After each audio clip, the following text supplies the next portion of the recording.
Following broadcast is the Football Friday Night Game of the Week on the Middle Georgia Sports Network, presented by Planners First, C.W. Williams Homes, Com South, David Reagan Ford, Brandon Outfitters, Sonic, Trey Moody Law Firm, Hamby Automotive, Larry Walker Insurance, Spillers Orthodontics, and proud parents and supporters of Westfield Athletics, Bill and Laura Amos. Now it's time for the MidGASports.net pregame show, brought to you by Brandon Outfitters. Here are your hosts, Kenny Kofer and Brett Taylor.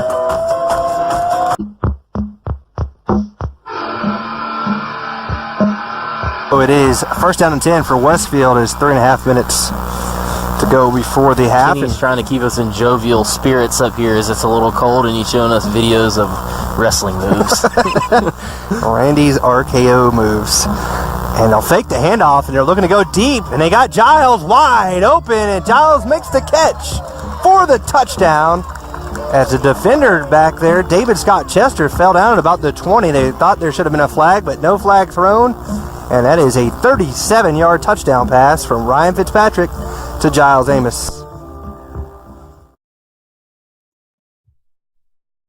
And welcome into the Hornets Nest. I'm Brett Taylor. Alongside me is Kevin Kofer, filling in for his brother Kenny Kofer. And we're here at senior night on the Middle Georgia Sports Network at Westfield's Marvin Arrington Stadium, the Hornets Nest, as the Hornets will take on in a region competition the Augusta Prep Cavaliers here tonight. And Kevin, this will be your first look at Westfield for this season. I know you saw them a couple times last year, and Westfield's coming off a state championship and now another region championship to add to the mix. And just wanted to get a little bit of what you're expecting here tonight, as it's senior night, and you can see some of the folks coming out here that are the seniors for both the cheerleaders and the football team. But Kevin, what are your expectations here tonight for this ball game? It seems like Westfield might be the favorite on paper, at least. Well, like you said, this is the first game we've mentioned this season. Caught a few last year when they were on the way from the state championship. I've been following them on MidGASports.net. Some good players right there. And they seem pretty dominant. I believe they had the one hiccup earlier on in the season, but other than that, they have become competition. So tonight, it's a crisp night. It's Halloween. We're picking a little creepy, but hope it's a pretty good game and that Westfield comes out on top. And like you said, I'm just going in for Kenny tonight, so he's performing his Absolutely, and as Kevin mentioned, the trick and treating has already been established here tonight on the here at the Hornets Nest. As Coach Chip Champion, the athletic director, did a nice job with the numbers. Last year, I think he went with the black W down on the field, and this year he's gone with the black numerals. And on the 50-yard line, he's got the black and the orange in honor of All Hallows Eve here tonight. So Westfield has it decked out and ready to go here tonight. Should have a pretty good crowd here on the home side as we're celebrating senior night for the Westfield Hornets. A little sparse crowd from Augusta, and Augusta Prep has had a hard season, a lot of injuries as we look down at the starting lineup, the roster for them, for the Cavaliers from Augusta Prep. They've got probably at least 6 or 7 guys on maybe a 24, 25-man roster that are going to be out here tonight, so that's just tough when you're coming and you're playing a team who's got 60-plus and 2 deep in some areas, so it's going to be a difficult task for the Augusta Prep Cavaliers. Yeah, the injuries, and then I'm looking here, we've got 12 freshmen, so it's going to be a young team with only 4 seniors, and the captain has been injured and will be out tonight as well, so yeah, Augusta's got to work cut out for them tonight. They might have a little bit of an uphill battle with the Yeah, absolutely, and let's go ahead and take a look at the keys to the game, brought to you by Hamby Automotive. And I just want to take a moment to just basically go over what we think is going to be the keys to this game and the keys going forward for Westfield, really. And the starting one, as you can see on the screen, is keep sharp. They were absolutely sharp the last couple of weeks, played pretty much their most complete games in the last 2 ball games, and so keep that momentum going.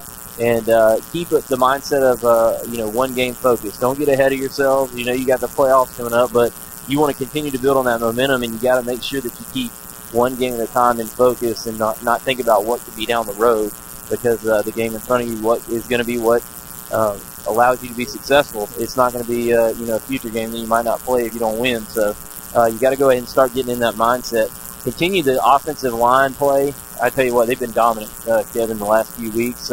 Really, last week, Westfield did whatever they want, and then against John Millage, I tell you what, the offensive line has really started to shine after they had some troubles at Deerfield Windsor, but they have come on as of late, and hopefully they continue that here tonight. And then the last one that we came up with is just continue the dominance. Keep that foot on the pedal, on the gas pedal, and make sure that you're doing all your assignments, taking care of your fundamental football, and don't take anything for granted, because even though this Augusta Prep Cavalry team comes in a little bit injured and a little bit wounded, anything can happen in a game of football. That's why the football is not round, it's oblong. So. Right. And you're absolutely right. This is between a great team and friendship team. You can focus, taking one game at a time, because Westfield definitely has the talent. But you can't look too far ahead. If you overlook Augusta Prep tonight, you might be on that bad end where you're talking about trick or treat. So, absolutely. Yeah, and just to kind of set things up, and I know that Kenny had gone through some of the scenarios on the website, and I don't know if any of y'all had a chance to check that out at midgasports.net, but we put out some of the playoff scenarios, and right now Westfield locked into that number 1 seed for Region 4A, and it looks like it's going to finish with John Millard, Westminster, and Gatewood. Those 1 through 4 right there. Westfield is the region champ in Region 4 AAA. Now, when you go to Region 3 AAA, it gets kind of squirrely. Valwood, with a 62-10 victory last week over Brookwood, who was previously undefeated, has thrown kind of a monkey wrench into the situation. Deerfield and Valwood play tonight, and the winner of that game, if it's Valwood, they will win the championship in that region. But if Deerfield wins, it's going to be a 3-way tie. And the way that it goes is the common opponents in that those teams play, the records against those common opponents is going to be what determines it. Well, all of them would have the same record against common opponents, other than the 3 that are in the 3-way tie. Then it goes to how many points given up defensively in the first half of games. So I don't know. Looks like easy math. Yeah, I don't know how that stands as of right now, but I've seen some scenarios online that it looks like that Westfield's probably going to see in the second round. And the reason this is important for Westfield is Westfield's probably going to play either Loganville Christian out of Region 1, Trinity Christian Sharpsburg, or Dominion Christian in the first round. But if they get past that game, they're probably going to be looking at a matchup of the number 2 seed from Region 3 AAA. So that's the importance of us bringing that up. So the game to pay attention to outside of this one here tonight for Westfield is going to be that Valwood-Deerfield Windsor game. And then also up here, I believe that Heritage and Trinity Christian will be playing tonight, and that will determine the number 1 seed. Plus, if Loganville Christian is able to, if somehow in that whole mashup up there, I feel like I just got my math degree. Yeah, it's somewhere in that whole mashup up there, that could be another scenario in Region 1 AAA where Loganville Christian, Trinity Christian, and Heritage are all tied. Well, and that's what we like about high school football. They'll get settled on the field. Yeah, it won't be voted on like in the college football. Right. So you just need to make sure that you pay attention to some of those games there tonight. As Heritage and Trinity Christian will be playing here tonight, and so look for those scores out there. In Region 2 AAA, Pinewood Christian and Bullet Academy play for a de facto state championship game. So, and then everything else should follow in order after that, Burke Academy and Trinity Christian. So we're doing the prayer here at the Westfield School, and what we're going to do is we'll take a quick break, and we'll be back with the rest of the Brandon Outfitters pregame show. You're listening to the Westfield Game of the Week here on the Middle Georgia Sports Network. Well, the news is out. Brandon Outfitters has taken Central Georgia by storm as one of the Mid-State's premier outfitters. Located just off I-75 in Perry, Georgia, Brandon has all of the latest gear for any hunting season or just for a nice night out on the town. They still have all of your favorite brands such as Southern Tide, Mountain Khakis, Southern Marsh, Patagonia, Costa, Orvis, and as always, a huge selection of firearms. Brandon also now features new brands such as Sims, Ray-Ban, Kavu, Chaco, Yeti, and much more. Come check them out at 106 Fairview Drive in Perry. They're sure to make your visit one to remember.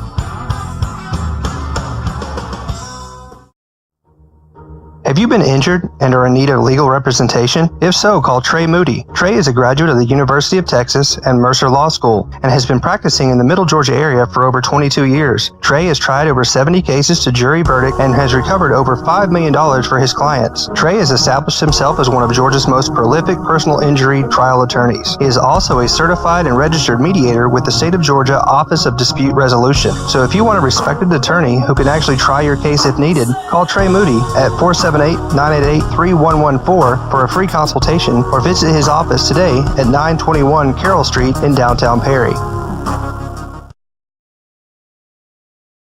And an Outfitters pregame show on the Middle Georgia Sports Network. And welcome back into the Brandon Outfitters pregame show. We'll listen to the continuing national anthem being played here at Marvin Stadium.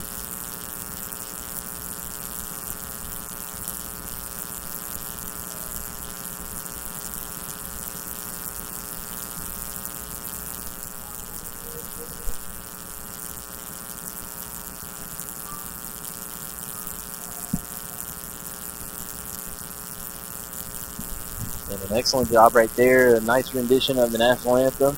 We're about 7 minutes away from kickoff here at Marvin Arrington Stadium in the Hornets' Nest in Westfield. The Hornets, the 8-1 Hornets, are taking on the Augusta Prep Cavaliers, who come into this contest 1-6-1, and I believe they had one of their games postponed or canceled. Not sure if that was due to weather or what that was due to, but nonetheless, a hard season for the Augusta Prep Cavaliers. Westfield kind of on the polar opposite end of that spectrum, as they've pretty much dominated all competition this year so far, other than the Deerfield Winter Nights down in Albany. So Westfield's hoping that they can keep their win streak going here, and they had a huge win up in Milledgeville a couple of weeks ago, and they just want to keep that snowball that they've had built, continue to keep it rolling as we move on into the playoffs next week. And Westfield, again, they will be at home next week against the 4 seed out of Region 1 AAA, and that's either going to be Loganville Christian, I believe, or Dominion Christian. It's probably looking like it's going to be Dominion Christian, I would think, but we'll have to wait and see how that plays out here tonight, as I confusingly explained the playoff matchups, but that's exactly how they are. They're very squirrely at this point and very fluid depending on tonight's outcome, so it'll be interesting to see what actually happens in these games here tonight. But Kevin, why don't we go ahead and take a look at the starting lineup brought to you by Spillers Orthodontics, where great smiles begin. And we don't have really a good handle on the Augusta Prep starters. I can tell you, just going off the top of my head, that their quarterback is going to be number 17, DJ Stone, running back number 44, Palmer Batchelor, and I believe their tight end number 2, David Bramble. Those are some of the guys we need to watch out for the Augusta Prep Cavaliers. And for Westfield, as you see on the screen, we'll go through their offensive starters here. At left tackle, number 77, Bill Amrit. Left guard, number 34, Corey Holiday. At center, number 78, Cameron Washington. At right guard, number 51, Connor Coffin. Right tackle, number 17, Austin Doyle. At tight end, number 40, Cam Forrester. At running back, number 10, Robert Myatt. At the other running back position, number 1, Tanner Westbrook. Fullback will be number 21, Josh Jenkins. Quarterback, number 15, Ryan Fitzpatrick. And number 12, Giles Amos, will be out at wideout here tonight. And on defense for the Westfield Hornets, Corey Holiday, number 34, playing defensive end. At defensive tackle, number 74, John Walker Moore. Other defensive tackle, number 76, Walker Davidson. Matthew Moore will be in there at defensive end, number 43. Gavin Edmondson at outside linebacker, he's number 8. Number 24 at inside linebacker, Wade Walker. Ben Murphy will be the other inside linebacker. He's number 44. Connor Coffin, number 51, will be the opposite outside linebacker of Gavin Edmondson. At the 2 cornerbacks will be number 3 and number 13, Reagan Waller and Tucker Moody. And Giles Amos will be in the back end at the safety position, and he is number 12. So those are your starters here tonight, and they were brought to you by Spillers Orthodontics, where great smiles begin. So, Kevin, obviously you saw this team last year a lot. Some of the same players. Obviously, they don't have some of the wingbacks that they had last year, and Chandler Duggan and Stuart Smith, but I know you remember Giles Amos, Ryan Fitzpatrick, and some of those guys. And some of those were true sports stars. Oh, yeah, absolutely. You saw some of those guys in baseball last year when you did some of those games. I believe against Patnell and I can't remember. I think it was Patnell and Valwood, maybe. Valwood, yeah. some of those guys you might not have seen as much on the football field, but I know you heard us talk about them. And two that I'm going to have to tell you to watch out for is going to be Giles Amos here tonight, Ryan Fitzpatrick, number 15, and a new one that's come along this year, number 3, Reagan Waller, has really been impressive. So, and like you were saying earlier, so much the confusing playoff scenario, which I think you did a great job of. thanks. But as the air gets cooler outside, kids on the field reach out and sort of high down. No matter what the playoff scenario is, I think the temperatures can be cleaned up on the field out here tonight. So, absolutely, win or go home. Exactly. Not necessarily this week, but you, like we said during the keys of the game, you want to get into that mentality. And just to give you the starting lineups here, not the starting lineups, the captains here for tonight. Looks like it's going to be number 78, Cameron Washington, number 76, and that will be, I believe, Walker Davidson. It is. Number 44, Ben Murphy, and number 51, Connor Coffin for Westfield. And then the other seniors will come up behind them. Number 34, Corey Holiday, Jill Amrit. Number 4, Landon Easom. Number 40, that's Cam Forrester. 10, Robert Myatt. 24, Wade Walker. 13, Tucker Moody. 35, for Westfield, John Alex Snellgrove. Number 1, Tanner Westbrook. Number 62, Jacob Payne, and number 55, I believe, that's Ben Campbell. So those are all your seniors for the Westfield Hornets. And for the Cavaliers from Augusta Prep, it looks like number 8 for Augusta Prep, and that's going to be Hagler Ross. Number 17, possibly, or 77. I can't make it out. I want to say that's 17, BJ Stone. I think the biggest thing is what we're seeing is the difference between the two teams. That's 5 seniors for Augusta and 17 for Westfield. Absolutely. That's a good point you make right there. The depth that Westfield has over most of its opponents is a glaring trait that the Hornets possess, and they use that to their advantage. Can't quite make out the other 2 seniors down there. I'm trying to look at the camera, but number 89, Jonathan Drickus. Number 89, Jonathan Drickus, and then I cannot see the far side. All the seniors from Westfield are both. I got you. So the other seniors should be Sam Cleary, Jonathan Drickus, Ross Hagler, and Vic Rutland. And then it looks like BJ Stone might be the only captain for the Augusta Prep Cavaliers. I think that's those captains here tonight. And it looks like that Augusta Prep is going to receive the football. So what we'll do is we're going to take a quick break, and we'll be back with live action here on the Middle Georgia Sports Network. You're listening to Westfield Football, and we'll be back with game action here on the Middle Georgia Sports Network.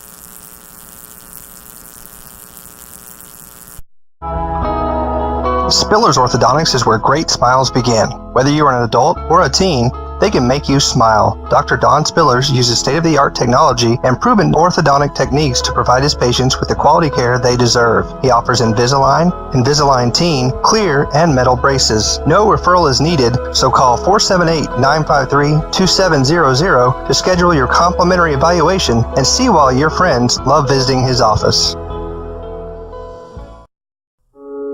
In this moment, it doesn't matter if you save money in 15 minutes, or if your neighbor has the same insurance that you do. What matters right now is the quality of your independent insurance agent and the company that stands behind them. Auto Owners Insurance. Call Larry Walker, your local auto owner's agent, and let his team of professionals tailor an insurance program right for you and your budget. Hey, wait, that door, Jim. All right. Remember those old Western movies? You could always tell the good guys by their white hats. Well, today the styles have changed, but the hat's still white. At David Reagan Ford and Perry, we focus on being good citizens and good neighbors with straightforward deals, a firm handshake, and no hassle negotiating. Visit us on the web or stop by David Reagan Ford just off I-75, exit 136 in Perry. David Reagan Ford. You know us. We're the guys in the white hats. The following is a presentation of high school football on the Middle Georgia Sports Network.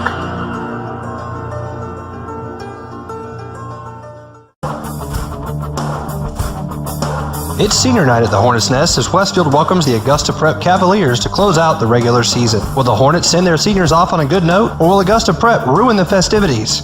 It's the Augusta Prep Cavaliers versus the Westfield Hornets coming up next.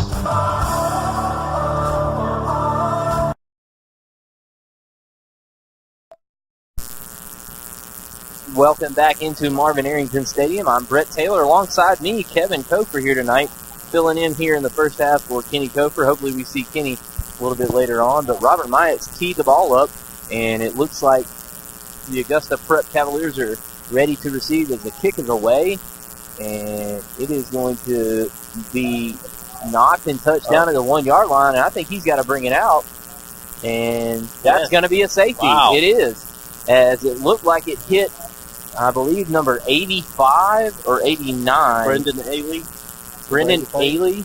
Yeah, it looked like it hit his toe. He tried to, he was in between catching it in the air, and it ended up hitting his toe on the 1, and then rolled into the end zone, and he kneed it, and the referee has said that's a safety. So that is an odd way to start the the festivities here tonight. A quick 2 points for Westfield, and they'll get the football on a free kick after the odd start on the kickoff for the Hornets. And Kevin, have you ever seen a football game begin in that fashion? No, I haven't, but I'm sitting here thinking it is Halloween, so I was expecting something a little out of the ordinary, maybe not on the very first play, but still, that I've never seen a game start with a safety. That's a first. So Reagan Waller will be back deep for the Westfield Hornets, but the Augusta Prep Cavaliers will have to kick the ball off from their own 20-yard line, and they can, I believe, either choose to punt it or they can tee it up. So I think he's going to punt it.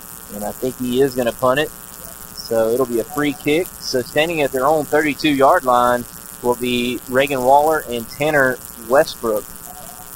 And on to kick is going to be hard to make out that number. He's turned away. He's kicking up. Is that the freshman quarterback, DJ Stone? Number 8, I believe. That was Ross Hagler. And received at his own 32 was Tanner Westbrook, and he's up the field inside the 35-yard line down to the 30 of the Augusta Prep Cavaliers, and that's where the Westfield Hornets will start their first drive of the night here tonight, as the Hornets get great field position after picking up 2 points on a safety on the first kickoff of tonight. And then they followed up with a great return right there by Tanner Westbrook. So I'm thinking Coach Jones is thinking this is a pretty good start for his team. yeah, absolutely. That's the start you want to come out with. And the Cavaliers not looking good so far for them, as looks like a single wingback here to the right. Ryan's going to throw the ball a little high to Giles Amos. It's going to go incomplete out to the big guy. A little too high, and when you throw it high for Giles Amos, you really let it sail on you. I was about to say the same thing. I think he's the tallest guy in the huddle, so he's going to aim high, but that was just even too high for him. So far in the game, Westfield has run has run one play, and they have not completed a pass, but they're up 2 points. So at the Cavalier 30-yard line, Ryan Fitzpatrick comes under center. He's got 2 slots. Josh Higgins behind him. They're going to go deep on the left side to Giles Amos. Reagan Waller is going to catch the touchdown pass for the Hornets, and that's going to be 6 points on the board for the Hornets. It's going to be 8-0 already for Westfield. Well, we had a gentleman up here earlier in the press box who gave you some stats, Brett, and he was talking about total points for the season, and I think the magic number was 10. Yep. And so what Kevin's alluding to is Mr. Phil Clark did a good job for us, and he came in and let us know that Westfield needed 10 points to break 400 yards for a season for the first time in school history. And so you are now 2 points away, and the pending kick, and it is up, and looks like it's good, and Westfield is up 9-0. So now they only need a point to try to achieve that feat here tonight. So we'll stay here as we just got things started in this game, and Reagan Waller received a 30-yard touchdown pass from Ryan Fitzpatrick on the second play for Westfield offensively, Kevin, and can't really ask for a better start than that. Kickoff, you get 2 points on the kickoff, and then you come back out.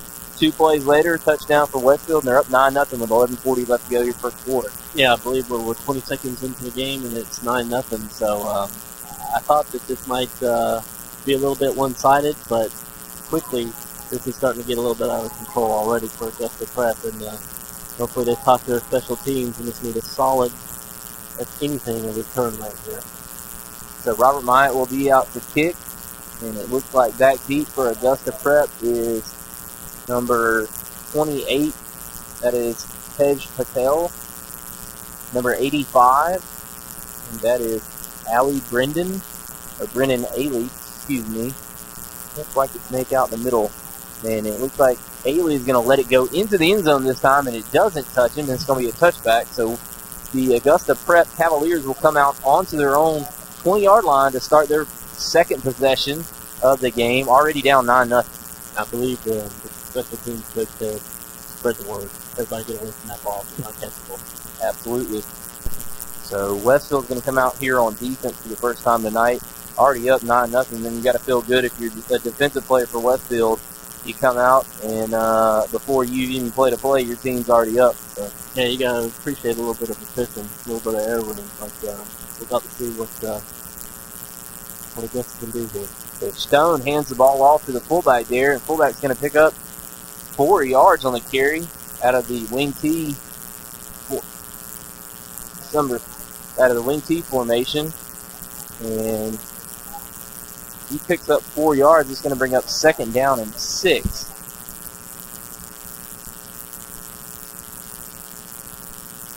I believe that was David Bramall on the carry for the Augusta Prep Cavaliers.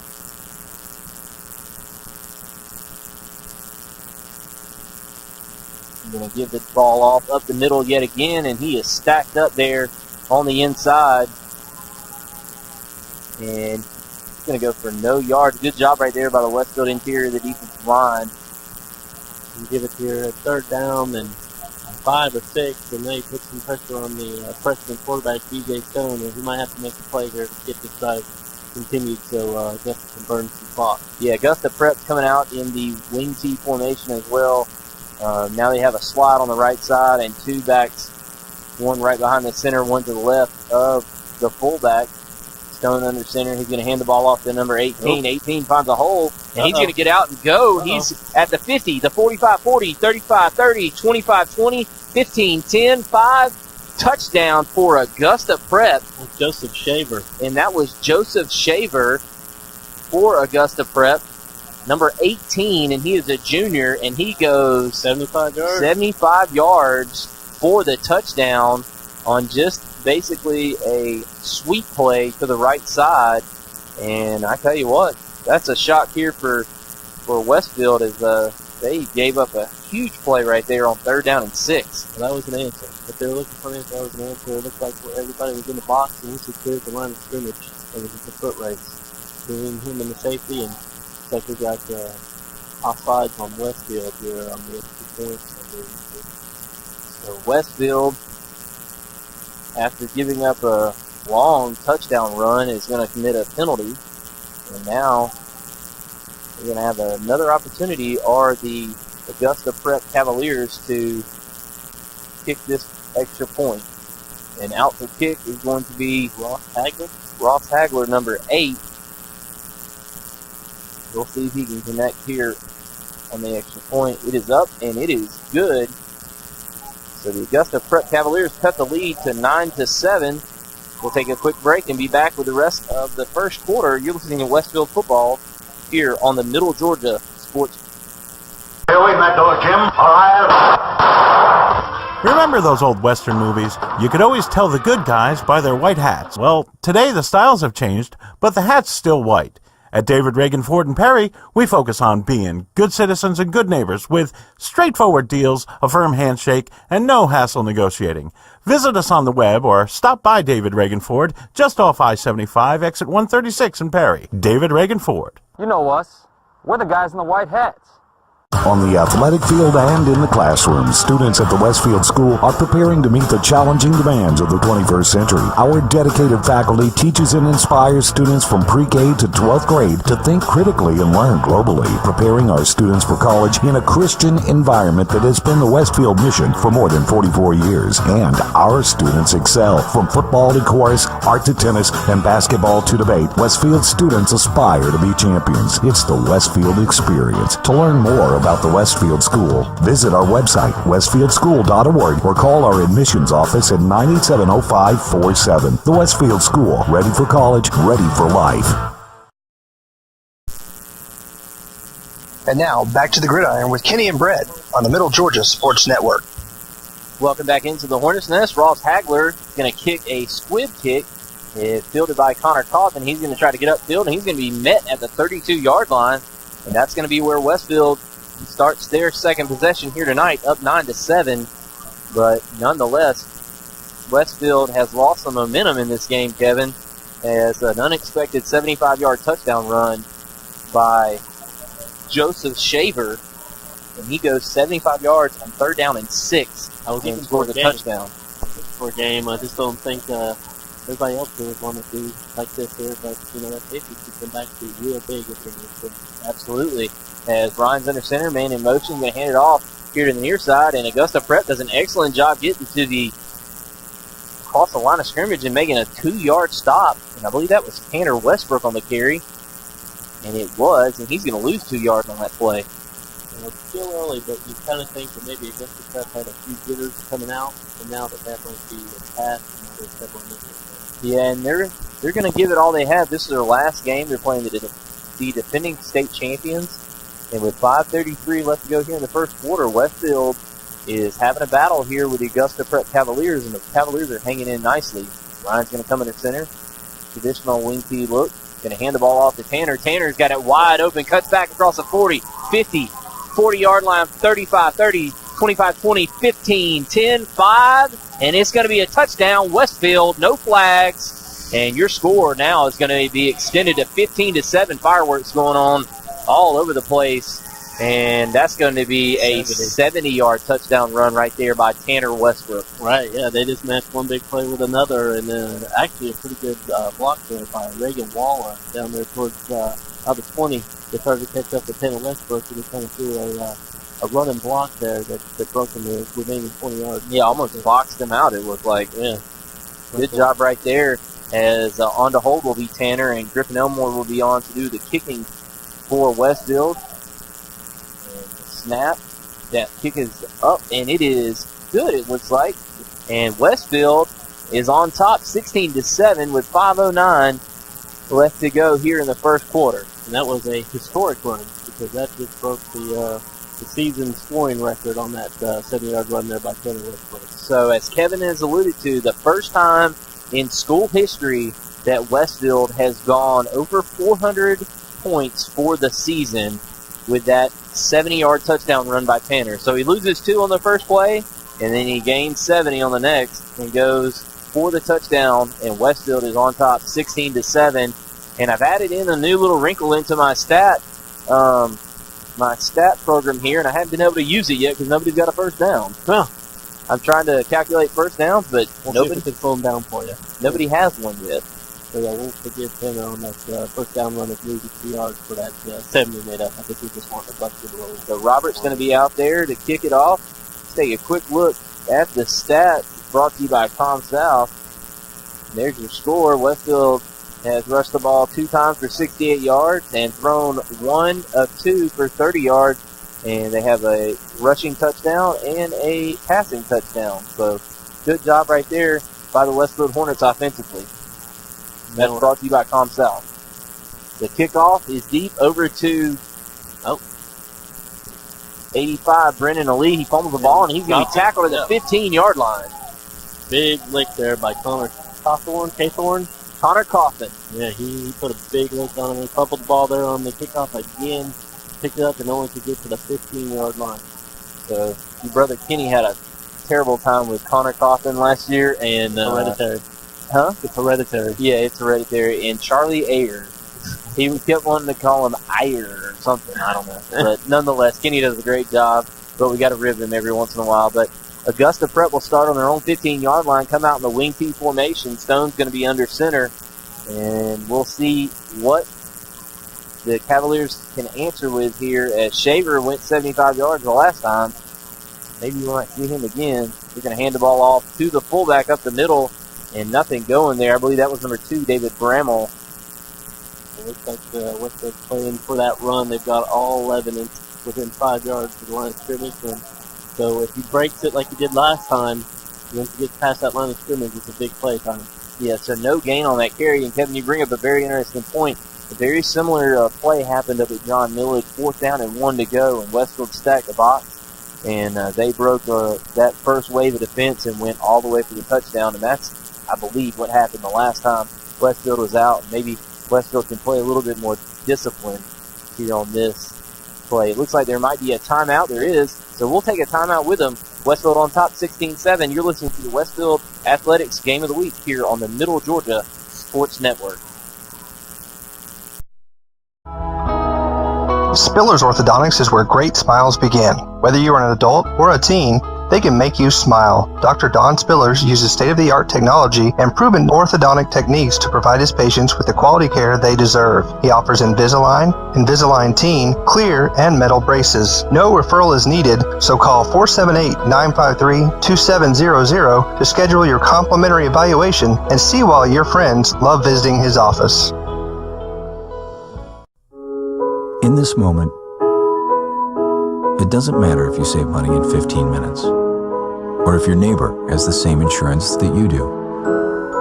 What matters right now is the quality of your independent insurance agent and the company that stands behind them.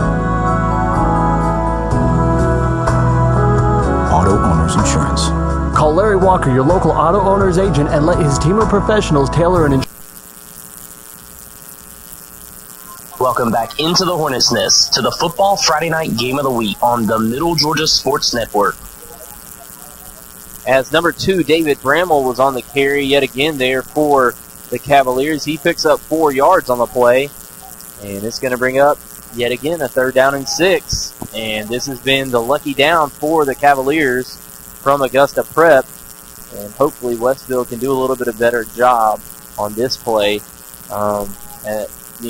Compared to how they did on that second drive of the game for the Augusta Prep Cavaliers. As Stone comes under center, he's got a wingback to the right, fullback right behind him. Wingback goes in motion. He's going to hand the ball off to the fullback. Nothing going there. Didn't quite make out who was on the carry. Stone handed it off, and that's going to bring out the punt team. I think that was Bramall that was on the carry there. And he was going to be like big John Walker Moore stuffing that hole. John Walker Moore doing a good job as Kevin's trying to keep up with those defensive stats here so far in the game. And it's going to bring up the Cavaliers punt team. And hard to make out who the Patel. It looks like Tej Patel is back to kick. He's going to get it off. A low line drive. It's probably going to end up being a great kick as it goes over Giles' head. And it's going to be down at about the 30.5-yard line of Westfield. So with 7:04 left to go here, first quarter, Westfield on top 16-7. We'll stay here as the Hornets are going to come out for their 3rd drive of the game. And the way that this game started was very unusual for Westfield and for Augusta Prep. Augusta Prep touched the football at about the 1-yard line on the kickoff. The ball went into the end zone, and then a bad mistake by Brendan Ali. He's a sophomore. He takes a knee in the end zone, and it's 2 points Westfield. They get the football right back, 30-yard touchdown pass to Reagan Waller, and then they're off to the races. Has a screen pass out to Giles, and Giles is going to go. He's at the 40, 45, 50, stiff arm, 40, 30, 25, 20, 15, 10, 5, touchdown for Giles Amos, and that's going to go for 69.5 yards on that pass play to Giles Amos. Just a stand-up route on the outside. And what an outstanding pass and run by Giles Amos. And a stiff arm to B.J. Stone, the freshman for Augusta Prep there, about the 50-yard line where the orange 50 is tonight. He just stiff-armed him, and that was it. That was the only guy that had a shot at him. And Brett, you're still without a first down. Yeah, I just can't get any help. I mean, no first downs. I put in this neat little aspects to the aspect of the stat program, and I can't use it. As the hold is down by Tanner, kick is up by Griffin, and it is good, and Westfield is on top, 23-7 with 6:49 left to go. We're going to take a quick break. We'll be back with the rest of the first quarter. You're listening to Westfield football here on the Middle Georgia Sports Network. Man, these boneless chicken wings are great. Yeah, I know, and I finally found myself a wingman. You're going to use the wing as your wingman? Yeah, for the ladies. How is that going to help you at all? It's going to make me irresistible. All right. Yeah, going to give you that certain je ne sais quoi. Je ne sais what? Jenna. Did she mention me by name, or was it just kind of like, was she just talking in general? I said je ne sais quoi. I know, but what did she say? Be a wingman with new all-white meat boneless chicken wings in 3 flavors, and save room for creamy cheesecake bites. This is how you Sonic.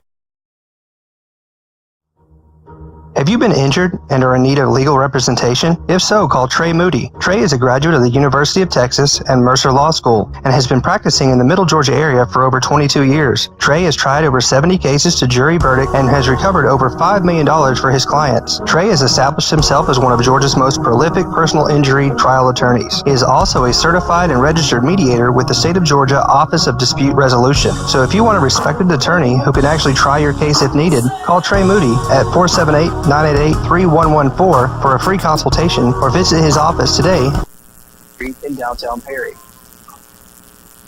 And now, back to the gridiron with Kenny and Brett on the Middle Georgia Sports Network.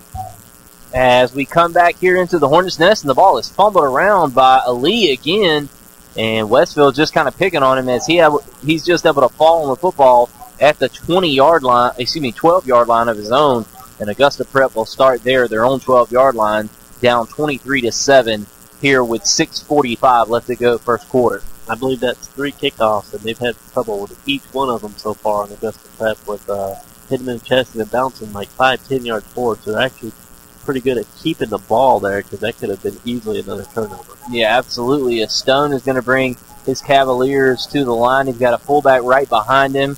He's got 2 wingbacks, one to the left, one to the right, and a wide receiver far right. Westfield in the 4-4 look here. Stone going to send a man in motion. Going to throw the pitch to number 18, Shaver. Shaver's going to make a man miss and be tackled at about the 14-yard line. We're going to give him 2 on that play, and trying to spread things out there, and actually he's going to gain 3. A nice job right there by Shaver getting outside and picking up some positive yardage for the Cavaliers. Yeah, I think they're starting to realize that the middle is going to be kind of plugged up, so maybe they should go a little wide here and use some of their speed because they are smaller but quicker. And it's 23-7. Westfield is on top, and the football's at about the 15-yard line of the Cavaliers. Stone going to come under center. He's got Bramall behind him. 2 men in the slot, one to the right, one to the left, one wide out here to the left. They're going to do a trap play to Bramall, and Bramall's going to get close to the first down. So he gets across the 20-yard line out to about the 22, and so he should be about a yard and a half short of the first down. Let's see. He's going to be a yard short of the first down, so we're going to give him 6.5 on that play. And Joseph Bramall doing a good job right there. Nice trap play coming back to the far side by the Cavaliers. Augusta Prep needs a first down right here just for their own psychological need. And my stat program need. As Stone comes under center, he's got a fullback right behind him. One offset to his left, the tailback. He's going to hand off to the fullback, Bramall. Bramall's going to break free, gets out to the 30-yard line. He's going to pick up about 7 on the play. And that's going to be a first down for the Cavaliers. And Tucker Moody doesn't make that tackle around the ankles and the knees, and I think he's gone again. And I tell you what, good play right there by Bramall. Bramall breaks to the outside, and Cavaliers are finding some blocking up front all of a sudden. Some misdirection, and Westfield going to have to figure out how to stop this team from Augusta Prep. Trying to get the football back for the Hornets as under center is Stone. Stone going to drop back, looking to throw. He's going to throw. It's going to be picked off by number 8, Gavin Edmondson. Edmondson, he's got a Convoy going into the end zone. He's going to be tackled at about the 10-yard line. Flag down on the play, but that's going to be a face mask, and that's going to go against the Augusta Prep Cavaliers, and that'll be an interception by B.J. Stone. And I tell you what, that was a bad throw by B.J. there. It was a double coverage. It's a quick drop.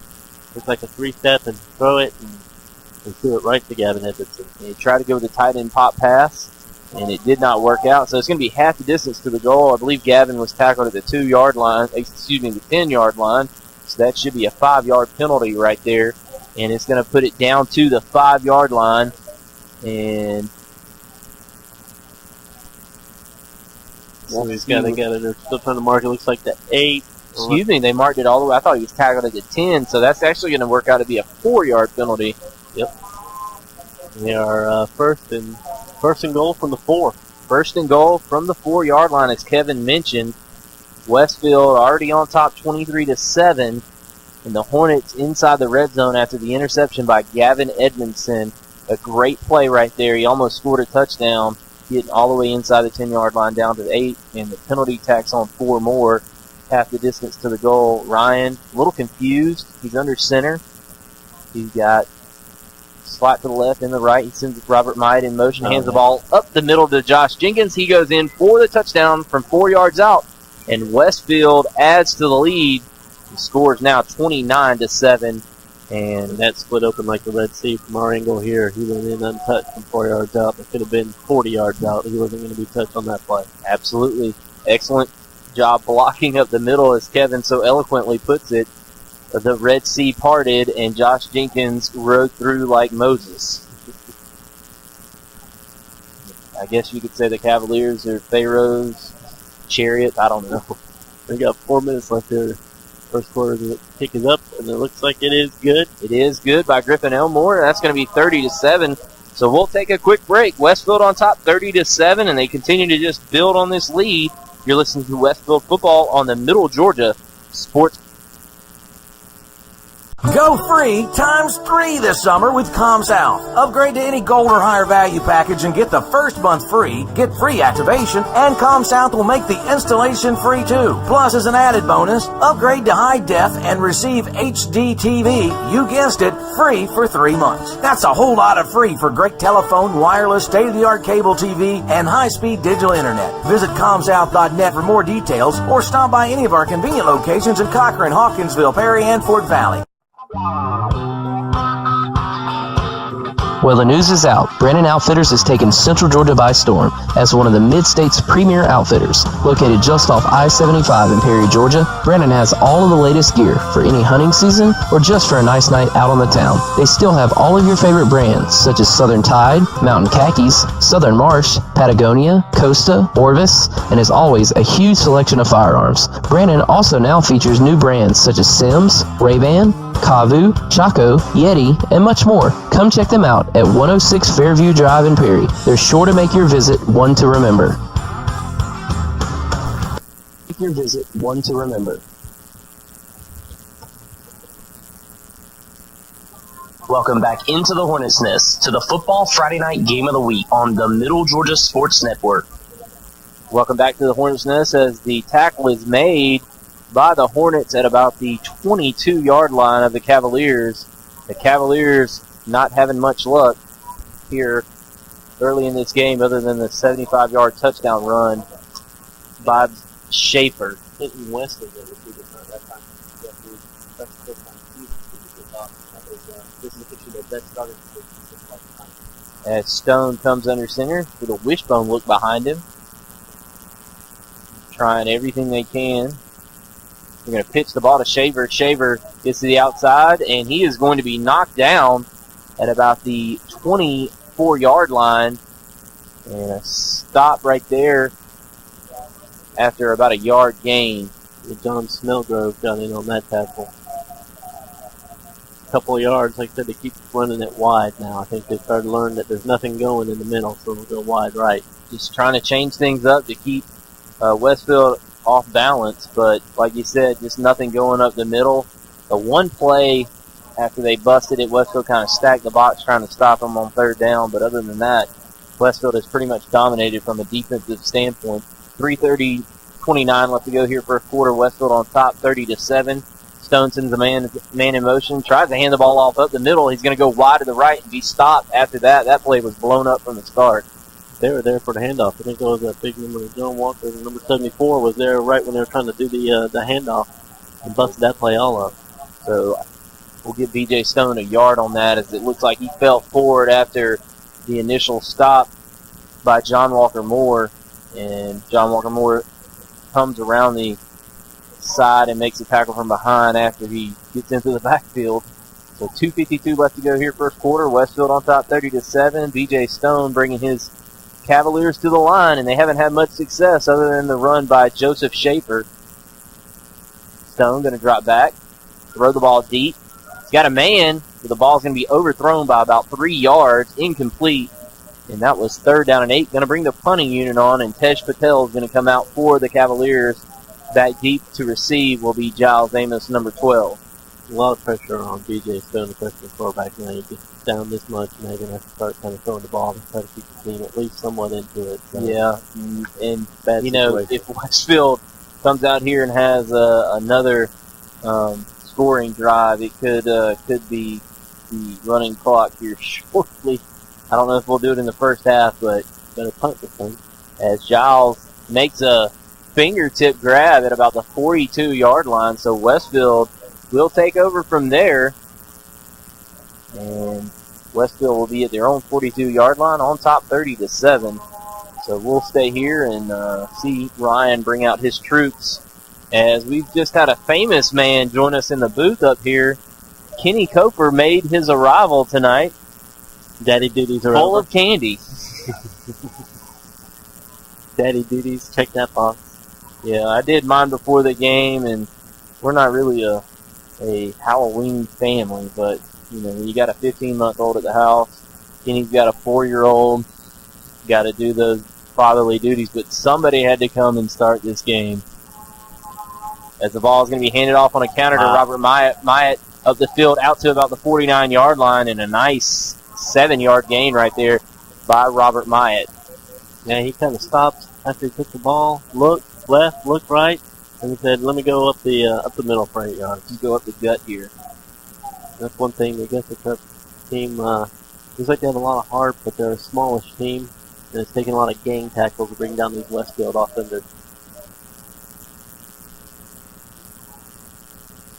As Westfield comes to the line, Ryan Fitzpatrick sends Robert Myatt in motion. Going to fake the handoff, looking to throw. Back here to the near side to Cam Forrester. And a nice dive and catch here on the near side to about the 43-yard line of the Cavaliers. And that's going to be an 8-yard pass play from Ryan Fitzpatrick to Cam Forrester. That was a nice catch. He lobbed it over to, it looked like the linebacker there in coverage, and dropped it into the receiver, and the safety just kind of pushed him out of bounds. And Ryan, he's been kind of hit or miss, you know, feast or famine in the passing game. Right now, he's completed 3 passes out of 4 attempts for 107 yards, but he's looked great here tonight as they hand a quick hitter to Josh Jenkins. He's going to get upfield, breaks a tackle, spins down to the 20-yard line, down inside the 20 to about the 15, we'll call it. And that is a great pickup right there by Josh Jenkins of about 28 yards. And Westfield is moving yet again. One of those where the first person to touch him is the safety, and that's a safety's worst nightmare, because he's all on him, but he did a job and picked him up. But again, another nice game by Westfield as they're driving, and they're down here on the 15-yard line, 1st and 10. And Westfield going to come to the line at the 15-yard line of the Cavaliers, leading 30-7. Ryan under center, going to go on the slant pattern, and it was undercut by number 10 and broken up from the Cavaliers, and that is Josh Rosenblum, and he does a good job of undercutting that ball, and Giles Amos had no chance to catch that rocket from Ryan Fitzpatrick. Yeah, that was actually worked out for Westfield, because he did get a good read. The defender got a read on the ball and cut him, like you said, and that could have been a pick. Just he had a lot of mustard on that throw, though. Yep, a lot of mustard. Needed some ketchup. Giles needed some catch-up. So Ryan's going to lead his troops back out on the field, 2nd down and 10. Put the man in motion, going to hand it off, and they're going to call a penalty. It's either going to be a delay of game or a legal procedure. Offside, so that's going to be 5 yards. Westfield will take that, even though that play looked like it was going to go for maybe a touchdown. That's one of those where you say let them play, because like you said, they picked up 5. They probably would have picked up 15 and 6 on top of that. Yeah, they put Reagan Waller in motion, handed it to him on the jet sweep out of the wing T formation, and I'm not sure anybody was going to catch him. No, it might have been more of a mercy rule right there from the referee. 42 seconds left to go here, first quarter, 30-7 your score. Ryan comes under center. Got the wing T look. Reagan Waller in here. Going to do the same play, hand it off. And that's going to be a touchdown. And I believe that was Reagan Waller. For 15 yards. That was number 13, Tucker Moody on the run. Great job right there by Tucker, and just the exact same play. First down and 5. Why not go back to it? And it's a touchdown. It's like you said, it's the same play because everybody saw what we saw when they blew the whistle originally, and that was 6 points. Absolutely. So 36-7, and Griffin Elmore comes out for the extra point. On for the hold is Tanner Westbrook, and he can connect here. It'll be extended to 37-7 as the hold is good. Good kick is up and good. And Westfield is on top 30-7. We'll take a quick break and be back with the rest of the first quarter. You're listening to Westfield football here on the Middle Georgia Sports Network. C.W. Williams is the premier home builder in Houston County. With established communities in Perry, Bonaire, Centerville, and Warner Robins, C.W. Williams Homes offers you a chance to build a customized home of your dreams. There are multiple floor plans available, ranging from a minimum of 1,000 square feet to over 3,000 square feet. Log on to cwwilliamshomes.com or give them a call at 478-922-2207 to check their list of plans, communities, and financing options today. C.W. Williams Homes. Let us build the home of your dreams. Set your own banking hours with Planners First Online Banking. Planners First Online Banking allows you to connect and access your bank accounts 24/7. For those that are always on the go, you can check your balances, pay your bills, transfer funds anytime and anywhere you have internet access. Let Planners First Online Banking make your life a little easier. Planners First, a legacy of excellence since 1896. Member FDIC and equal housing lender. Back to the gridiron with Kenny and Brett on the Middle Georgia Sports Network. And welcome back here to the Hornets Nest, where Westfield leads 37-7. Strange voice on the line. I know. I'm back. I did the trick-or-treating, and I'm here. So thanks to Kevin for filling in. As Westfield is dominating here so far, 37-7. Robert Mike kicks it away, and it will be taken at the 6-yard line and bringing it up right down the middle. And finally being brought down right there at the 25 was number 18, Joseph Shaver. So sounds like I missed a whole lot of offense. Well, you missed one of the oddest plays in the history of me calling football. The ball was touched at about the 2-yard line and went into the end zone, and the youngster Brennan Ali thought he could just kneel on it, and it was just a safety and just downhill from there. One big play by Joseph Shaver for the Augusta Prep Cavaliers, and you thought maybe that would keep him in it, but after that, just Westfield kind of clamped down on defense. Yeah, it was looked like it was over from the start almost. So now under center is quarterback DJ Stone as the fullback behind him. 3 wide receivers out to his right side looking to pass. Is Stone flushed out of the pocket, throws on the run, and throws complete. And knocked out of bounds there after the completion was Palmer Batchelor as he was pushed out by John Allen Snellgrove and Wade Walker. Yeah, that is a gain of 9 yards. Palmer Batchelor did a good job of getting his feet down and a nice rolling pass, squaring his shoulders. Was Stone and picks up a nice 9 yards on the play, close to the first down. But I tell you what, that was the first completion to a Cavalier, and they're going to give him a first down. So it is a 10-yard gain, and 1st and 10. As clock is winding down here in the first quarter, 10 seconds left to go. Quick dive. Hand off, and almost fumbling at that time was the fullback. As there on the tackle was Wade Walker and it looks like Matthew Moore. So that'll do it on the first quarter of First quarter packed full of action, and Westfield leads 37-7 over the Augusta Prep Cavaliers. We'll take a quick break, and you're listening to Westfield football on the Middle Georgia Sports. Hey, wait in that door, Jim. All right. Remember those old Western movies? You could always tell the good guys by their white hats. Well, today the styles have changed, but the hat's still white. At David Reagan Ford and Perry, we focus on being good citizens and good neighbors with straightforward deals, a firm handshake, and no hassle negotiating. Visit us on the web or stop by David Reagan Ford just off I-75, exit 136 in Perry. David Reagan Ford. You know us. We're the guys in the white hats.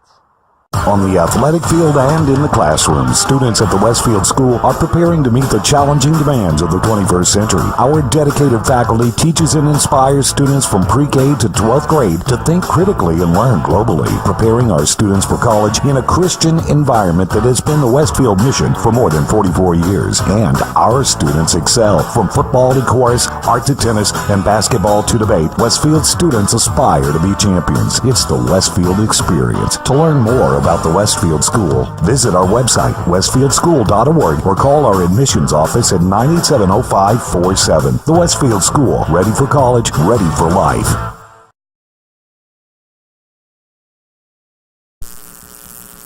And with Kenny and Brett on the Middle Georgia Sports Network. And welcome back here in the Hornets' Nest. It is a 2nd down and 9 as Stone is under center.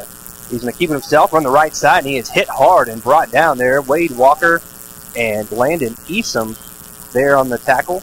And that is maybe a yard gain, half-yard gain. It will set up a long third down and 7. As we're 20 minutes into the second quarter, Westfield leads 37-7. And that is not a mistake. It is 37 points for Westfield in 1 quarter of play. Yeah, they have pretty much dominated Penny in all facets other than one play. Yeah, the little run there by the running back took it 70 yards, 75 yards, I believe. Right now, Westfield is averaging 20 yards a carry. Yeah, that's not bad. I'm kind of hanging up with that powerhouse in the Sun Belt, I believe, Georgia Southern University, right along with them. So 3rd down and 7. Stone under center. He has 2 wide receivers out to his left side. Gives it off to the fullback. He's got a pretty good gain here. He's stacked up right at the line, but I think that with the mark, they're going to give him a first down. As Jacob Payne was there on the tackle, or Alex Myatt, along with Giles Amos. That was number 2, David Bramall, and he picks up 8 yards for the first down. And he has been, they've got some skill players, Kenny. I tell you what, Shaver, Bramall, and Stone, but they just don't have the depth. And we talked about that in the pregame, and Kevin alluded to it, and, quite nicely. When Westfield walked out, they had 17 seniors. When Augusta Prep walked out, they had 4. So, I mean, that shows you 17 players. Yeah, that shows you the difference right there. Westfield can shuffle in so many fresh players. Absolutely. There we come on 1st down and 10 at the 46-yard line. Stone rolling right side, looking to pass. He's got pressure, and now he's going to pull it, and he's going to run. He's going to be brought down by John Ellen Snellgrove. Playing a heck of a game here so far tonight, but not after a 3-yard gain from quarterback DJ Stone. 3-yard gain by Stone. Stone doing his best Kevin Ellison impression right there, scrambling and picking up yardage after almost being dead to rights in the backfield. But like you said, nice 3-yard pickup. And if you don't know who Kevin Ellison is, you need to check out the Georgia Southern Eagles as they dominated the Troy Trojans last night. I was not in attendance. I know Kenny's probably going to knock me for that. But I call that weak sauce, my friend. Weak sauce. But, what kind of fan is that? Didn't have to travel for a blowout on a weeknight, school night. We traveled for worse. I know. Go ahead and call it. 2nd down and 7. They put a man in motion here near side. Fake the pitch. Give it off inside to the fullback. He's hit hard by Wade Walker. And cleaning it up there on the backside is Walker Davison. So you haven't seen this new stat program, Kenny, but I'm going to show it to you. I have finally got to use it. The actual first downs are now being calculated, and ComSouth update right there, 37-7 your score. 3 first down by Augusta Prep, none for Westfield because they've scored on a ton of runs so far, and that's got to be a trivia question. How often has a team scored 37 points with no first down? Westfield has 6 rushes for 122 yards. Not too shabby. That's your ComSouth stat update. 3rd down and 6. Stone stepping back, looking to pass, throws it deep over the middle, and it's going to be, is it caught or picked off? Oh, it's two guys are down there. It looks like they're holding it, and meanwhile Giles is holding it behind them. So it is incomplete pass broken up there by Reagan Waller, and out comes the punt team for Augusta Prep. And now that I think about it, I might have missed 2 first downs on Westfield. The long run, the run by Robert Might, and then the long run down inside the 15, I believe. So actually, on 2 first downs, they have 37. But still, that's a rarity. Way to go, champ. Hey, I'm just kidding. Oh, fake punt here. Going deep down the near side. It's going to be picked off by Giles Amos. Giles cutting back to the middle of the field. Now he's trying to go to the far side. Got a block. Oh, they're going to throw that, and that is weak. And 2 flags. He's going to be brought down at the 49. All three of the officials, but Josh Jenkins is going to get called, and he made sure. I watched him. He thought he was about to do it, pulled his hands back, and actually went around him, but they still threw the flag. But that probably had something to do with a 30-point lead and an interception. Yep, 7 passing attempts here tonight, only 1 complete. Now 2 of them have been complete to the wrong team, and only 10 yards for the Augusta Prep Cavaliers. This penalty is going to back Westfield up, I believe, 15 yards. They're probably going to call that block in the back. So it's going to push it back inside the 20 to about the 18-yard line. Maybe. Well, maybe about the 22, depending on where the spot of the foul was. And the market is the spot is at the 22. Yeah, that's where they mark it. So I think it's 10 yards? 10 yard, okay. Yeah, it wasn't a personal foul, so they'll mark it at the 23-yard line. That's where Westfield will start the drive. 1st and 10, leading 37-7 with 8:31 to go in this second quarter. Westfield coming in at 8-1. And Augusta Prep, I believe, is 1-8. 1-6-1. 1-6-1. Yeah, they had a game canceled for some reason. I'm not sure. Yeah, it was hot during the early parts of the year, so maybe that had something to do. Maybe some lightning or something. I don't know. I was thinking maybe it was a non-region game with weather. And Ryan makes a run here, spin move, and breaks out across the 40. Looks like he might go there momentarily, but he's brought down from behind by DJ Stone, but not before an 18-yard carry out to the 41-yard line. 1st and 10 Hornets. Yeah, great run right there by Westfield, and another running first down. And Westfield, I tell you what, they have done whatever they wanted here tonight. They started off with the passing, and they're 3 of 5 so far in this game for 107 yards. And then they've rushed the ball incredibly well. And Tanner Westbrook leads the way, 2 rushes for 68 yards. But salt and pepper in about 5 other players who've rushed the ball very well so far tonight too. Salt and pepper. Shotgun formation. Handoff goes up the middle to Jenkins. Jenkins is going to be dragged down by the ankle from behind there by number 20, Mason Elliott. Junior linebacker makes the tackle, but it is a short gain of 2 yards on the carry for Josh Jenkins. I'm going to say this right now. I think that shotgun formation could be an equalizer late in the playoffs against some better opponents for Westfield.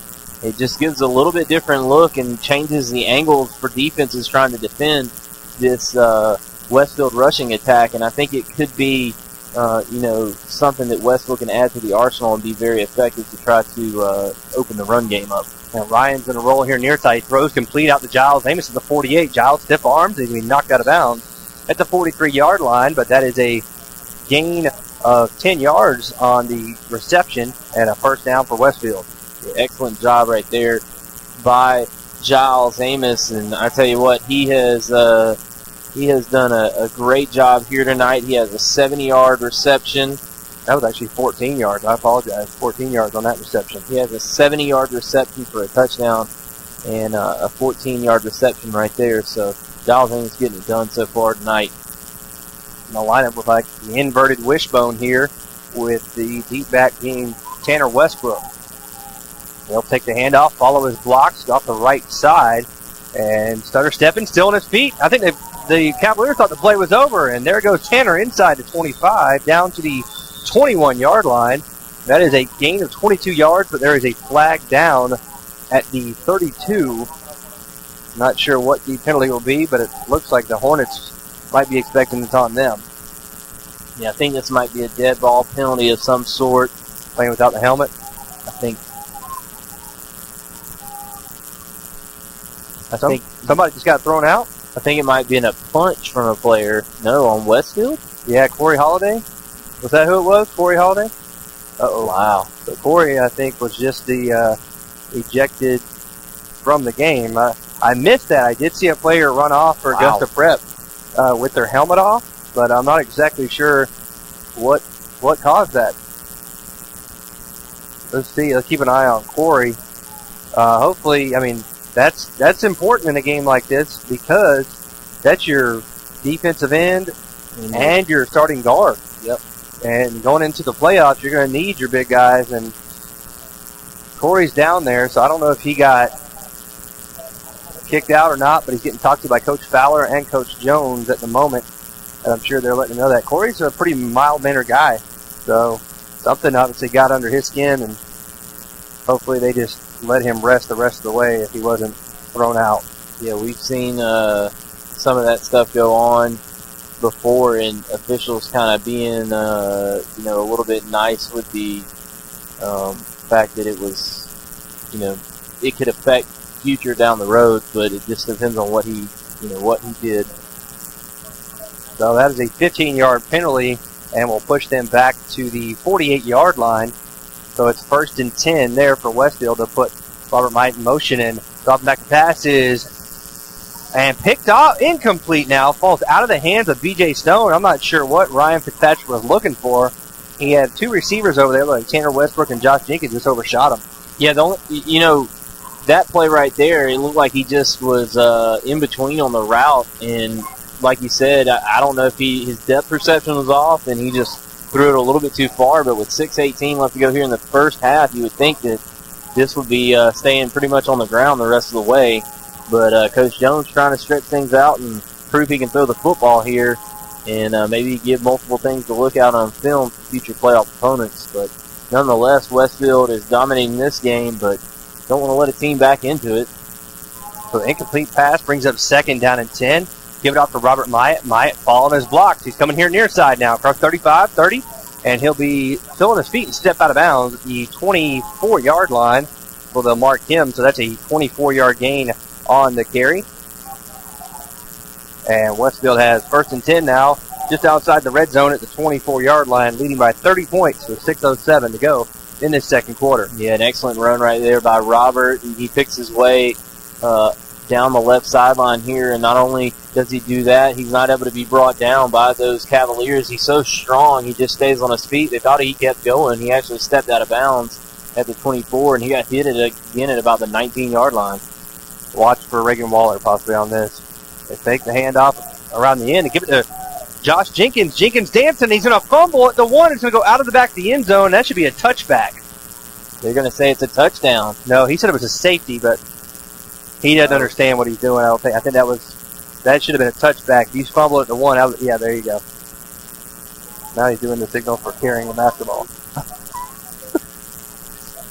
It looked like he put both arms up in the air, is why I thought he said touchdown. He did, but then he did the safety signal, but that was a touchback and went through the back of the end zone. And Jenkins having the problems again with fumbling. He was in there for a touchdown, just got punched out from behind. So that'll put the ball out on the 20-yard line there, 1st and 10 for Augusta Prep. Yeah, and 23-yard run right there and fumbles at the 1-yard line.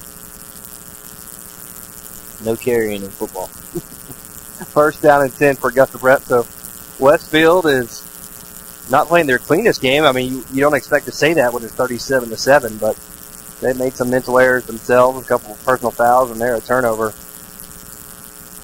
So B.J. Stone under center.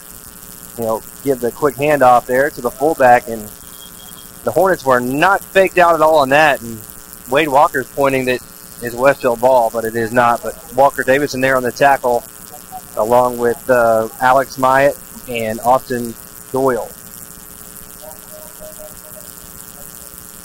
Alex Myatt getting a lot of playing time here at the defensive tackle position. He's one of our favorites. Alex is the comedian of the Myatt family.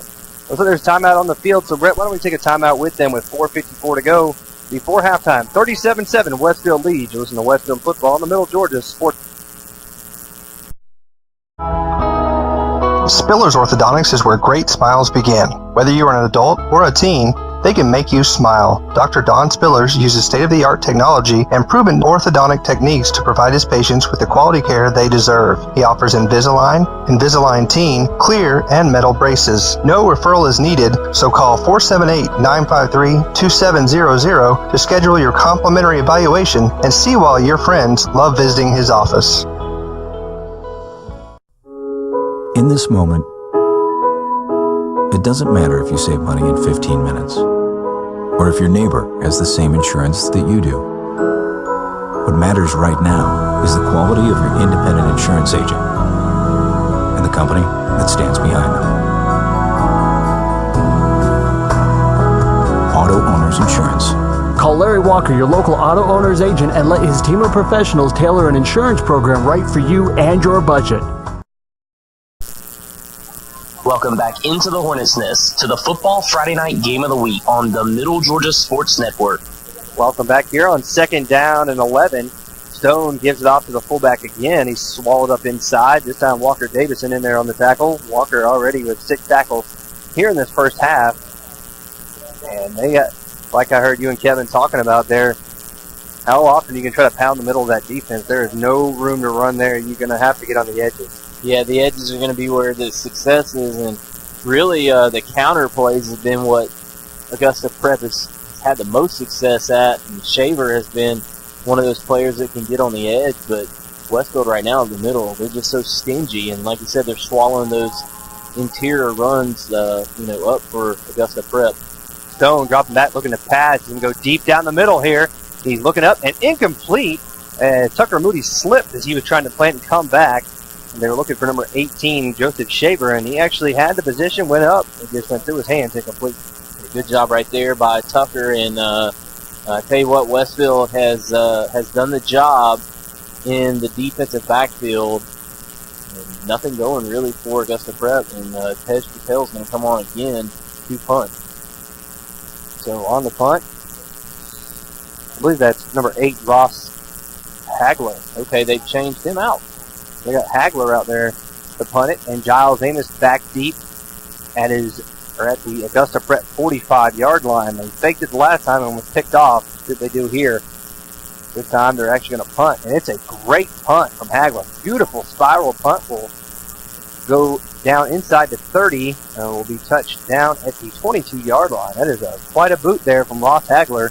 And Westfield's going to start this drive, 1st and 10 at their own 22. And that's the second time they've had a punt go line drive like that and be, roll and go deep inside Westfield's territory. They haven't been the prettiest things, even though that was a line drive spiral kick, but nonetheless, very effective for the Cavaliers. Westfield comes out on their own 22-yard line, 1st down and 10, with 3:40 left to go here in the first half. You got to think that Coach Jones wants to take this all the way down to double zeros as he can score a touchdown, go up 44-7 in this first half on a high note. So in shotgun, Ryan Fitzpatrick looking to pass, throws complete to Reagan Waller. Waller is going to be dragged down from behind the 30-yard line by number 85 for Augusta Prep, and that was Brendan Alley, excuse me. So 8-yard pickup there for Westfield's offense, and they're quickly to the line again, trying to work out some things. I'm sure Coach Batchelor understands this is nothing personal, just getting ready for the playoffs. And now he's going to go deep. He's got Giles Amos, and it's out of bounds. Tried to throw it to that back shoulder, but he let him out of bounds, incomplete. Yeah, just too far to the outside, and Giles tried to keep that position on the inside and allow a lane for Ryan to throw on the outside of the sideline hash there, but just too far out of bounds by Ryan Fitzpatrick right there, and Giles ends up in the hedges on the far sideline. But Westfield took a shot there on 2nd down and short, and now it's going to be 3rd down at about 2.5. So 3rd down and 2, 4 wide receivers for Westfield. And looking to pass, Ryan's going to fake. He's going to keep it, and he's going to be brought down for a loss. As there was a sack there for Augusta Prep that time. As there on the sack was number 89, Jonathan Grickus. Now Westfield got the punt. I think what Westfield was setting up was a quarterback draw, and It just never developed. I think the snap took Ryan a little bit too long to corral, and now Westfield's going to have to punt it back with 2:23 left to go here first half. And Westfield on top 37-7. They're going to get the ball back to Augusta Prep. So Giles Amos on the punt. Back deep is Joseph Shaver. Giles gets off a low lining spiral and will push Shaver back to the 31-yard and 32, and that's where he'll take the fair catch there. And Westfield will come out on defense here, as that was a, 22 plus 18, 40-yard punt on Giles Amos. It is getting chilly, folks. Yes, it is. I was out there trick-or-treating. Believe me, it's cold. Did you trick or treat? I don't know. There's not as many scary stuff or anything anymore. I think it's all trick. It's all like Marvel characters and oh man, I saw Frozen. Every Elsa. Oh gosh, there was probably at least one Elsa per group. Yep, of kids. So that's the popular one. Nobody wants to be Anna. My boy was repping old Matt Ryan, and he got confused a few times. He started throwing it to some people who play for the Lions and a couple others. Hopefully he'll be all right. Did he get sacked any? No, the offensive line wasn't there, so I guess nothing to do there, even if they're physically present or not. First down and 10. Stone fakes the handout to keep it himself, and he's going to be wrapped up in the backfield. A flag flies in from the umpire here. We'll have to wait to call. Chop block, it appears, was the motion by the umpire. He's standing right there amongst the linebackers, and Walker Davidson signaling there as a chop block, and it is on Augusta Prep. Clock stuck here, 1:34 to go before halftime. 37-7, Westfield leading. They got 5 touchdowns and a safety on the opening kickoff of the game. Probably the first time I've ever heard of it, and one of the oddest things to ever start a football game. But like Kevin said, it was Halloween night, and strange things can happen. Yeah, the closest thing I can think of was a few years back. LSU had a guy take the ball out onto the 1-yard line against Georgia and kneel it. Actually, I do remember one now, Georgia Tech Miami. Remember that last year? That's how they lost. He took the kick at the 1, backed up, took it in the end zone, safety. And they ended up losing by 2 points, I think. That's typical of Georgia Tech, unfortunately. Handoff, right up the gut. A few yards there. As there on the tackle was Walker Davidson and Matthew Moore. And that was number 2 on the carry that time, and that was Bramble. So, about a yard pickup right there from Bramble, and Westfield is just hoping they can get to halftime. Although it's 37-7 Westfield, they haven't looked exactly crisp here, other than some big plays and then some great job on defense. In a game like this where there's so many weird oddities, it's hard to kind of get in a rhythm. Yeah, I mean, it's very rare, and you could tell it looks like Coach Batchelor over there is going to burn a timeout here. He wanted to let it run down. Why don't we just stay here at the moment and maybe run through. I don't know if you want to go ahead and take another ComSouth stat update for us. We can go ahead and look at the stats. I can run through the defense real quick while you're doing that. For Westfield, leading tackler tonight so far, Walker Davidson is 7. Wade Walker's got 4. Tucker Moody 3. Alex Mike, Matthew Moore 2. And then, of course, the 2 interceptions, one by Gavin Edmondson, one by Giles Amos. And here's the offensive stats. So the ComSouth stat update for tonight, of course, the score 37-7. Westfield 5 first downs to 3 first downs for the Cavaliers. Westfield's rushed the ball 12 times for 196 yards, 16 yards per carry average, 1 fumble on the night. And Ryan Fitzpatrick gets 5 of 9 passing for 130 yards, 56% completion, 2 touchdowns, and they have 3 penalties for 30 yards, 325 total yards. Let me see if I can fix that a little bit. There we go. And conversely, Cavaliers have 19 rushing attempts for 117 yards, 6.18 yards per carry average, 1 pass complete of 8 attempts, 10 yards, 2 interceptions, 3 penalties for 19 yards, and 127 total yards. So that's a ComSouth stat update of tonight's ball game so far. It's 2nd down and 22 for Augusta Prep from their own 23-yard line. They'll give it off in the backfield to Shaver. Shaver has nowhere to go as Westfield's defense was all over that. Landon Eastham along with Ben Murphy. Those are 2 guys they are happy to have back. Both of them had been battling some ankle injuries, and we know Ben Murphy injured his at Westminster up in Augusta. We saw him come out and point to his ankle, and then it looked pretty nasty bruise, and we saw it on Twitter. But he appears to be okay, and he's good to go, and that's going to do it on the first half. So your score after one half of play from the Hornets' Nest. It's the Westfield Hornets 37, the Augusta Prep Cavaliers 7. We'll take a quick break and be back with the Planners First halftime show right after this on the Middle Georgia Sports Network. Spiller's Orthodontics is where great smiles begin. Whether you are an adult or a teen, they can make you smile. Dr. Don Spillers uses state-of-the-art technology and proven orthodontic techniques to provide his patients with the quality care they deserve. He offers Invisalign, Invisalign Teen, clear, and metal braces. No referral is needed, so call 478-953-2700 to schedule your complimentary evaluation and see why your friends love visiting his office. Set your own banking hours with Planners First Online Banking. Planners First Online Banking allows you to connect and access your bank accounts 24/7. For those that are always on the go, you can check your balances, pay your bills, transfer funds anytime and anywhere you have internet access. Let Planners First Online Banking make your life a little easier. Planners First, a legacy of excellence since 1896. Member FDIC and equal housing lender.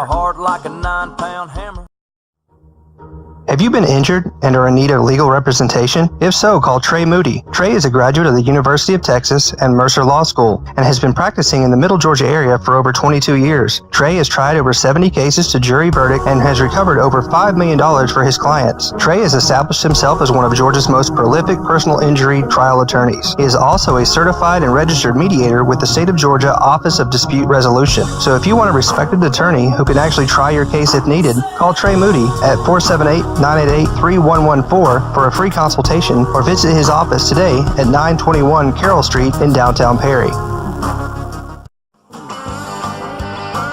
Now back to Kenny and Brett with the Middle Georgia Sports Network's halftime show, presented by Planners First. I'm John Bard here from the Westfield Multimedia and Journalism team, here with Westfield's senior and captain Ben Murphy. Ben, thanks for being on the show. Thank you for having me. So, what position do you play, man? I played middle linebacker, and I played fullback at the beginning of the season, and Coach Jones said it would be best for the team if I moved to tight end. And so I've been kind of moving in and out of tight end for him, but definitely starting on defense. That's good, man. So do you have a favorite out of either tight end or middle linebacker? Oh, middle linebacker, no question. Yeah. No question. You went to Perry for the past 3 years. Is Westfield football different than Perry football? A lot of people ask me that, and honestly, the biggest difference between the two is the pace of the game, not really the amount of competition. A lot of the GHSA schools will do a no-huddle offense, and I think Valwood, maybe a little bit of Deerfield, was the only two teams that we played that did no-huddle. Yeah, man. So, being at Westfield, you know, I know the education at Westfield is very difficult, and we just got to bring up school, man. What's your favorite class? My favorite class, easily, now I'm thinking about it, is Coach Wall's Bible class. Yeah. Oh yeah, over my dad's own class. So. Over your dad? Yeah.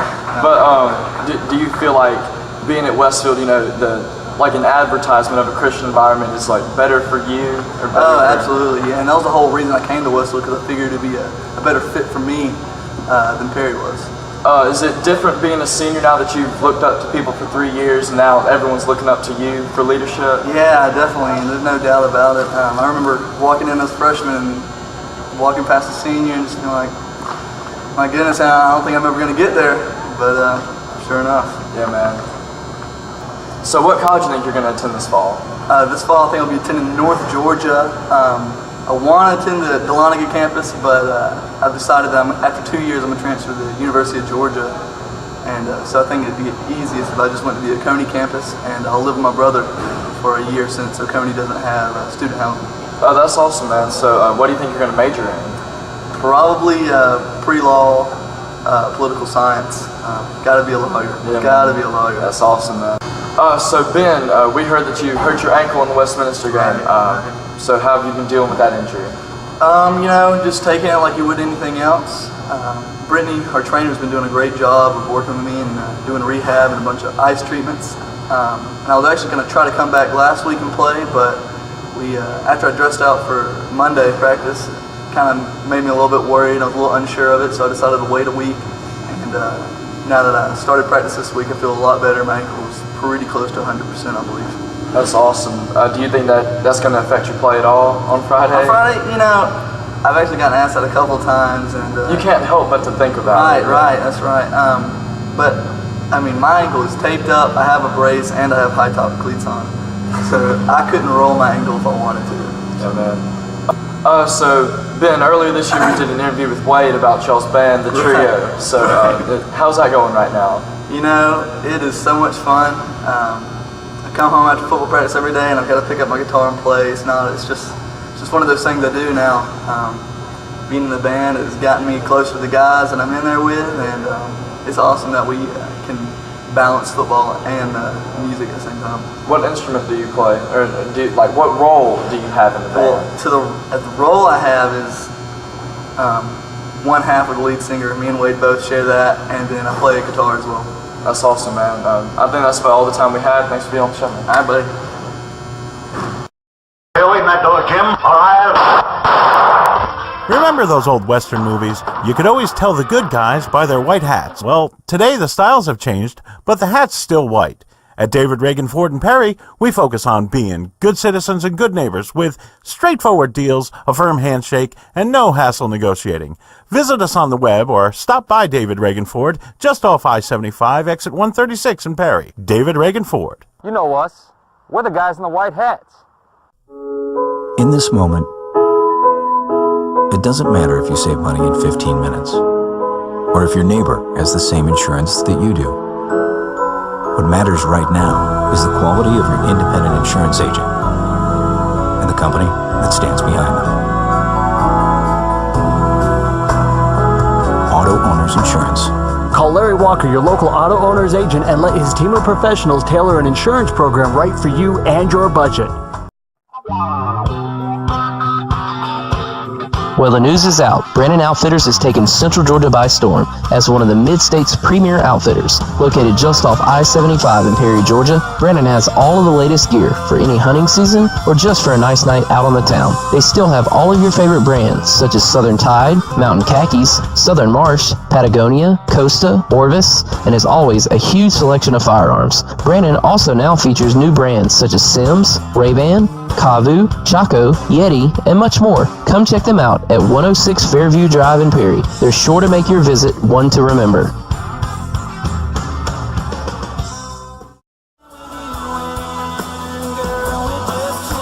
Welcome back to the Middle Georgia Sports Network's halftime show, brought to you by Planners First.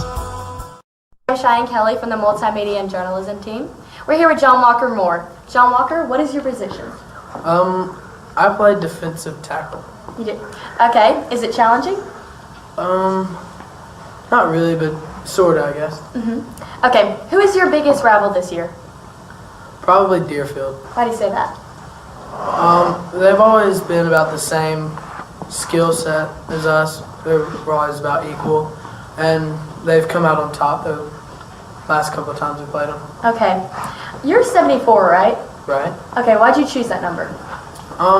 Well, my freshman year, Ty Forrester was number 74, and he played defensive tackle, and I just looked up to him, and I decided to get 74. Okay, I like it. So the seniors are leaving next year. How do you think the season's going to be? Well, we're losing a lot of offensive linemen, Cameron and Corey and Deal, all our big boys. We're not going to have them for next year, so we're going to have to hopefully get some of the younger kids to step up, and I'll probably have to step up and go both ways. Step up to the plate? Mm-hmm. All right.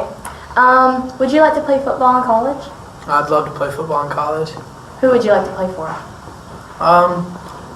Anywhere that give me a scholarship, probably. Okay. Speaking about college football, who's your favorite team? Georgia. Why do you say that? I just grew up in Georgia and always liked them. Just where you're from? Just pride? Okay. So we're getting kind of personal. What do you do on a Saturday morning? I usually wake up and struggle to get to the shower because my legs are so tired from the football game, and then go out to eat with a couple of my friends and then watch college football. Okay. So I heard about y'all having Mexican Thursday. What started this? Me and a couple of my friends all got together on a Thursday after our walkthrough day, and we all went to go eat at the Mexican restaurant. And then as the weeks went on, we all just everybody started going, and now we all go. So it's like a ritual kind of thing. Yeah. Do you think it's kind of like a superstition, like y'all do before like game day on Friday? Just some people it is. Yeah. Do you have any superstitions on game day? Not really. I usually just go out there and do my job and get off. All right, I hear you. So, are you more of like a student athlete where you put your academics first? I guess it's about even. Mm-hmm. I keep good grades and stuff while playing football. All right, that's good. Does football affect your grades at all? Not really, no. Looking forward to senior year next year? Yeah, I'm looking forward to being one of the seniors on the team and leading all the younger people. What do you think is going to be the biggest change about senior year? I'm really going to miss the offensive linemen. We're not going to have much size next year because all our big people are leaving, like Cameron and Deal. We really don't know what we're going to do, honestly. All right, but I guess me and Matthew and all the other seniors have to step up. I hear you. So, do you think you guys are going to win state again this year? I sure hope so. I feel like we have a really good chance to. You do? Do you think the playoffs are going to be really challenging this year? Yeah, the way we have it is we're going to be playing not so good of a team the first round, but after that we have to play Deerfield, Brookwood, and Valwood. So do you love it when it's a full packed house, like everybody comes out and supports? Yeah, I guess so. When I'm out on the field, I don't really hear much that's going on around me, but I'm pretty sure, or I hope that it helps everyone else that's on the field if they do hear it. Go free ×3 this summer with ComSouth. Upgrade to any gold or higher value package and get the first month free, get free activation, and ComSouth will make the installation free too. Plus, as an added bonus, upgrade to high def and receive HD TV, you guessed it, free for 3 months. That's a whole lot of free for great telephone, wireless, state-of-the-art cable TV, and high-speed digital internet. Visit ComSouth.net for more details or stop by any of our convenient locations in Cochran, Hawkinsville, Perry, and Fort Valley. C.W. Williams is the premier home builder in Houston County, with established communities in Perry, Bonaire, Centerville, and Warner Robins. C.W. Williams Homes offers you a chance to build the customized home of your dreams. There are multiple floor plans available, ranging from a minimum of 1,000 square feet to over 3,000 square feet. Log on to cwwilliamshomes.com or give them a call at 478-922-2207 to check their list of plans, communities, and financing options today. C.W. Williams Homes. Let us build the home of your dreams. Man, these boneless chicken wings are great. Yeah, I know, and I finally found myself a wingman. You're going to use the wing as your wingman? Yeah, for the ladies. How is that going to help you at all? It's going to make me irresistible. All right, yeah, going to give you that certain je ne sais quoi. Je ne sais what? Jenna. Did she mention me by name, or was it just kind of like, was she just talking in general? I said je ne sais quoi. I know, but what did she say? Be a wingman with new all-white meat boneless chicken wings in 3 flavors and save room for creamy cheesecake bites. This is how you Sonic.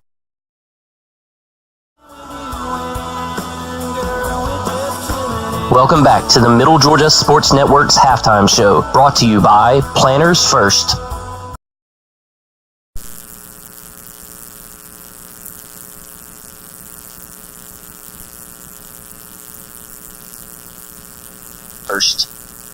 And welcome back here to the Planners First halftime show. Kenny Kofer, Brett Taylor, and Scott Josie up on the camera. And I want to thank my brother Kevin Kofer, for stepping in tonight, pinch hitting for the first quarter. And he got all the action in the first quarter as Westfield put up, 30 points there in the first quarter. And now they lead here at the half, 37-7. And Westfield has pretty much been dominating from the get-go. So he actually saw all scoring.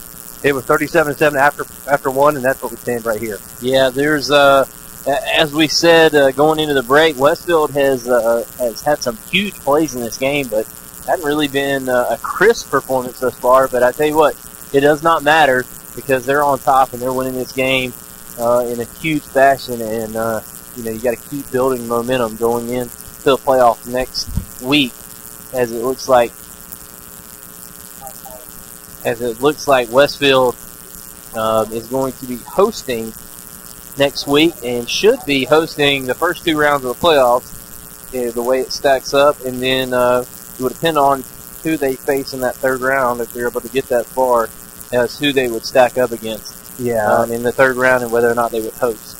Yeah, I don't know. I didn't hear the pregame. No, okay.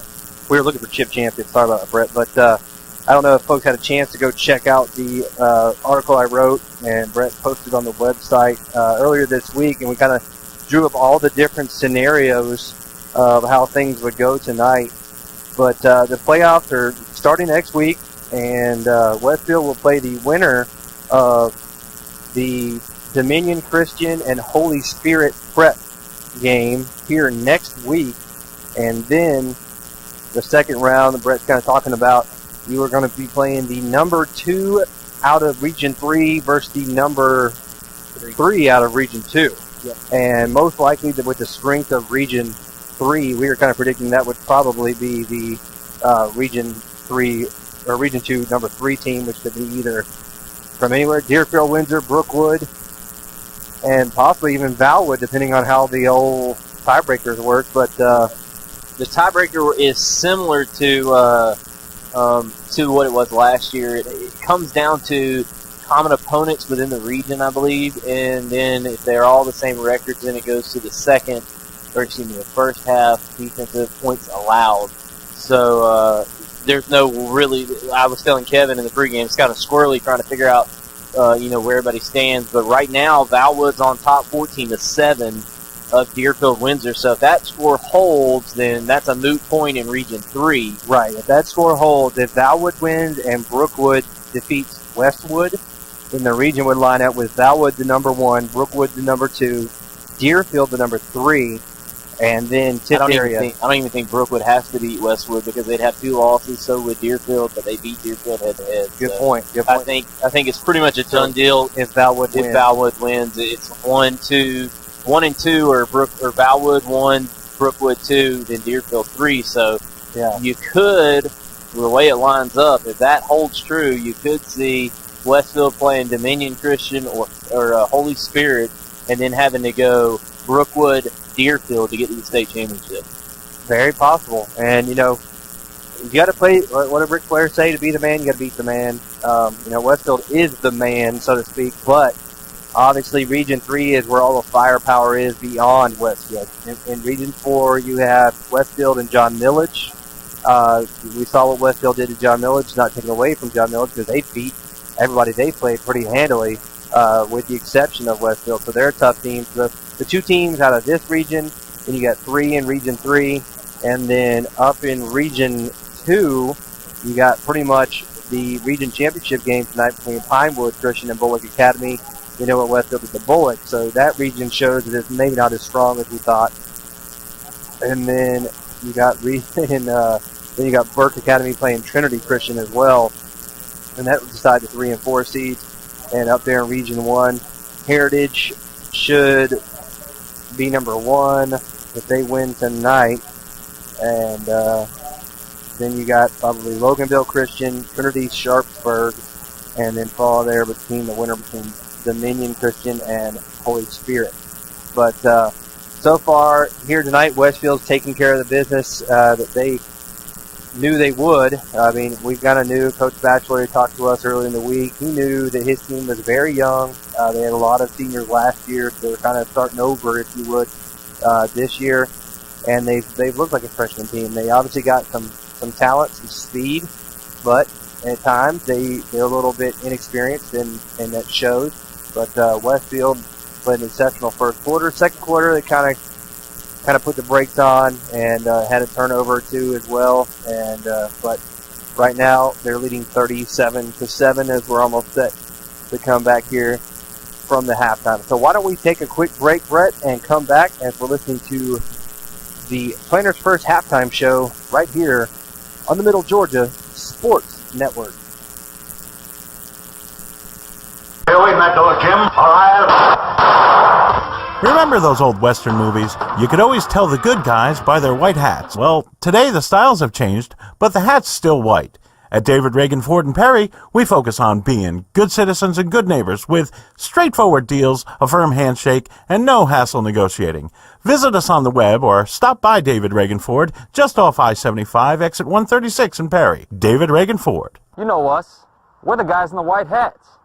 On the athletic field and in the classroom, students at the Westfield School are preparing to meet the challenging demands of the 21st century. Our dedicated faculty teaches and inspires students from pre-K to 12th grade to think critically and learn globally, preparing our students for college in a Christian environment that has been the Westfield mission for more than 44 years. And our students excel. From football to chorus, art to tennis, and basketball to debate, Westfield students aspire to be champions. It's the Westfield experience. To learn more about the Westfield School, visit our website, westfieldschool.org, or call our admissions office at 987-0547. The Westfield School, ready for college, ready for life.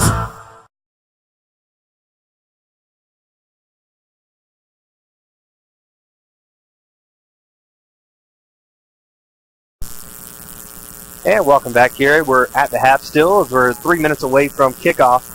And we'll stay here and Brett will give you a quick stat update brought to you by ComSouth. The ComSouth stat update is Westfield has rushed the ball 12 times for 196 yards. That's 16.3 yards per carry average. One fumble on the night. And they have had their way. 5 first downs, 5 completions on 9 attempts for 129 yards. 2 touchdowns through the air by Ryan Fitzpatrick. 3 penalties for 30 yards and 325 total yards for the Hornets. For the Cavaliers, they have scored 7 points here tonight. 3 first downs, 20 rushing attempts for 114 yards, 5.73 yards per carry average. 1 completion out of 8, 10 yards, 13% completion percentage, 2 interceptions, 3 penalties for 19 yards on the night, and 124 total yards for the Cavaliers in the game. So those are your ComSouth stat updates. At the half, Westfield on top, 37-7. And again, big night in high school football all across the state. GISA's final week of regular season play. GHSA, I believe, wraps up next week. And, of course, here in the Warner Robins area, there'll be a big game next week over there at McConnell Talbert as Houston County and Northside will be playing basically, depending on what Houston does tonight, I think they're playing Evans. If they win, I think they've finished at worst the 2 seed. And they will be playing for the region championship. And as HOCO graduates, go Bears! And but you know, always root for all the local teams. But be good to see old HOCO up there on top and being the number 1 seed out of a very, very tough region. And I personally think Houston's got a good shot at winning that game. But here, 37-7, your score, almost set for kickoff between Westfield and Augusta Prep here in this second half. And why don't we go ahead and take a quick break and start back with it as you're listening to Westfield football right here on the Middle Georgia Sports Network. Spiller's Orthodontics is where great smiles begin. Whether you are an adult or a teen, they can make you smile. Dr. Don Spillers uses state-of-the-art technology and proven orthodontic techniques to provide his patients with the quality care they deserve. He offers Invisalign, Invisalign Teen, clear, and metal braces. No referral is needed, so call 478-953-2700 to schedule your complimentary evaluation and see why your friends love visiting his office. In this moment, it doesn't matter if you save money in 15 minutes, or if your neighbor has the same insurance that you do. What matters right now is the quality of your independent insurance agent and the company that stands behind them. Auto Owners Insurance. Call Larry Walker, your local auto owner's agent, and let his team of professionals tailor an insurance program right for you and your budget.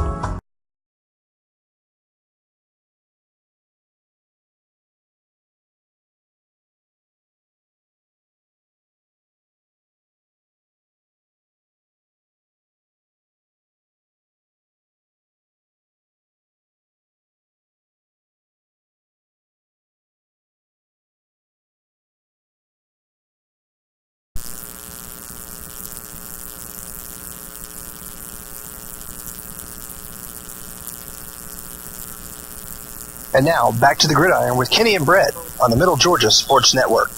And welcome back here to the Hornets' Nest as Westfield will start on offense receiving the ball here. We got Thriller playing over the sound system. And it's kind of been a crazy night here from Westfield where they started off with a safety on the opening kickoff against Augusta Prep. I don't know what's happened to the white and green pants, but Coach Jones has gone with the yellow pants quite a bit lately. Likes the look, I guess. And there's an onside kick, and it's recovered by Augusta Prep. And they start off with onside but it's pointing towards Westfield. Yeah, I think the ball was touched at about the 49-yard line. Wow, they're confused. I think the ball was touched too early. The ball's kicked from the 40, and the ball was touched at about the 49-yard line. I watched, and they're still going to give the ball to Augusta Prep, though. But well, hats off to Coach Jones over there. Coach Jones, he understands what this is. He knows his team's up by 30. He actually looked at the referee and said, that's their ball. He pointed to the far side. So good sportsmanship by Coach Jones. He's not trying to run something up, but now they're going to have the officials meet there to discuss. Yeah, I thought I saw them touch it early, but, obviously Coach Jones and the officials were closer to it than I, but it looked like the ball popped up and they hit it at about the 49.5-yard line. You got to wait for it to go 10 yards, but a lot of times the side judges can't see that because the players running downfield block them. But they're going to, I believe, point Augusta Prep's way.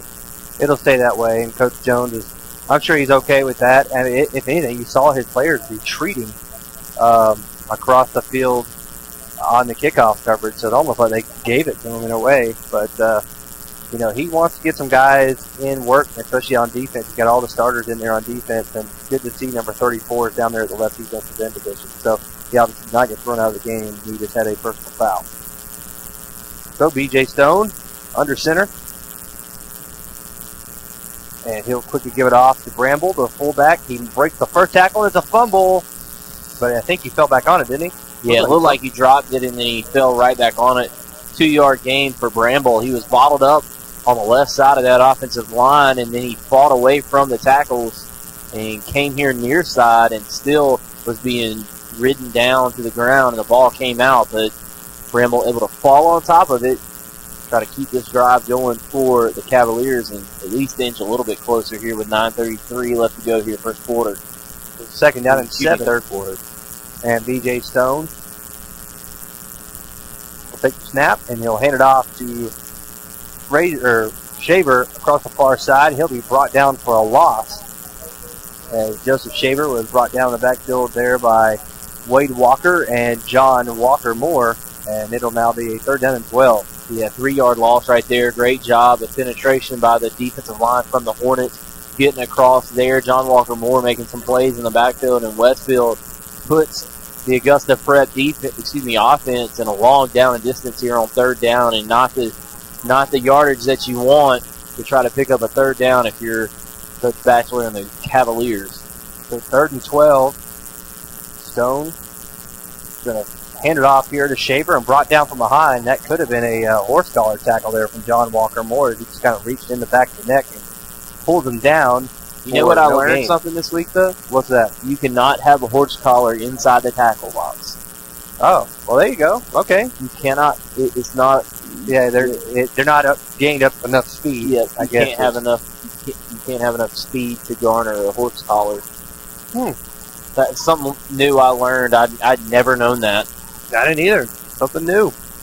Ross Hagler on the punt, and it is almost blocked. Line drive kick. Josh Jenkins came from the corner over there. Reagan Waller almost comes up with a big mistake, and Giles Amos is going to have to come up with it, and he'll be tackled at the 17-yard line.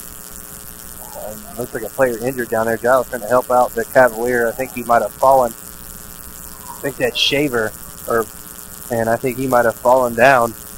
And we'll take a quick injury timeout with Westfield leading 37-7, 7:56 to go here in this 3rd quarter.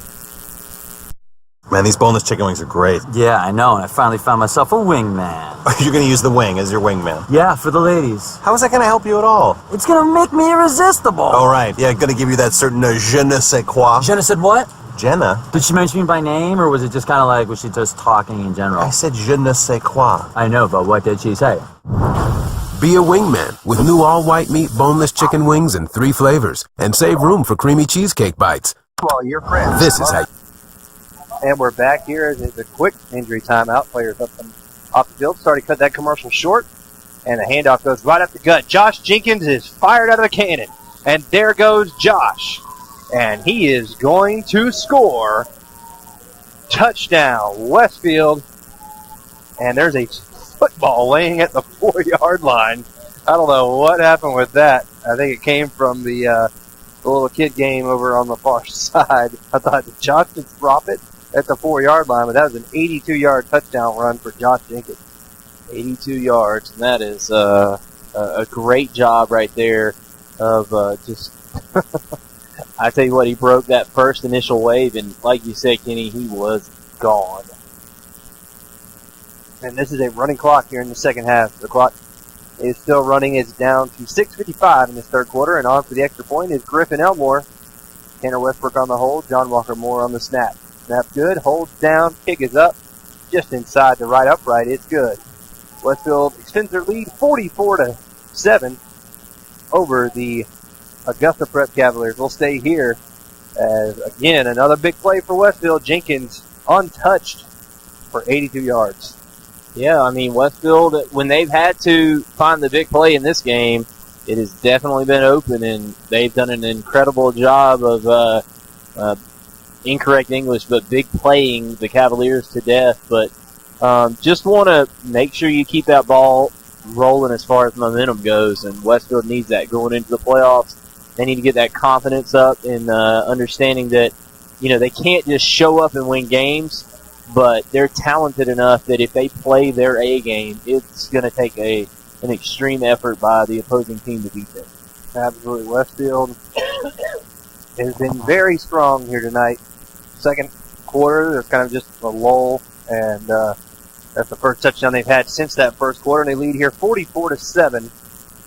And this one is going to be 12 minutes of real-time action here in this second half as it's a running clock. So this will be a quick end as the clock is now down to 5.5. I think that's okay with everybody involved on a cold night here from Perry. You can still go enjoy some Halloween festivities. Robert Myatt kicks it away.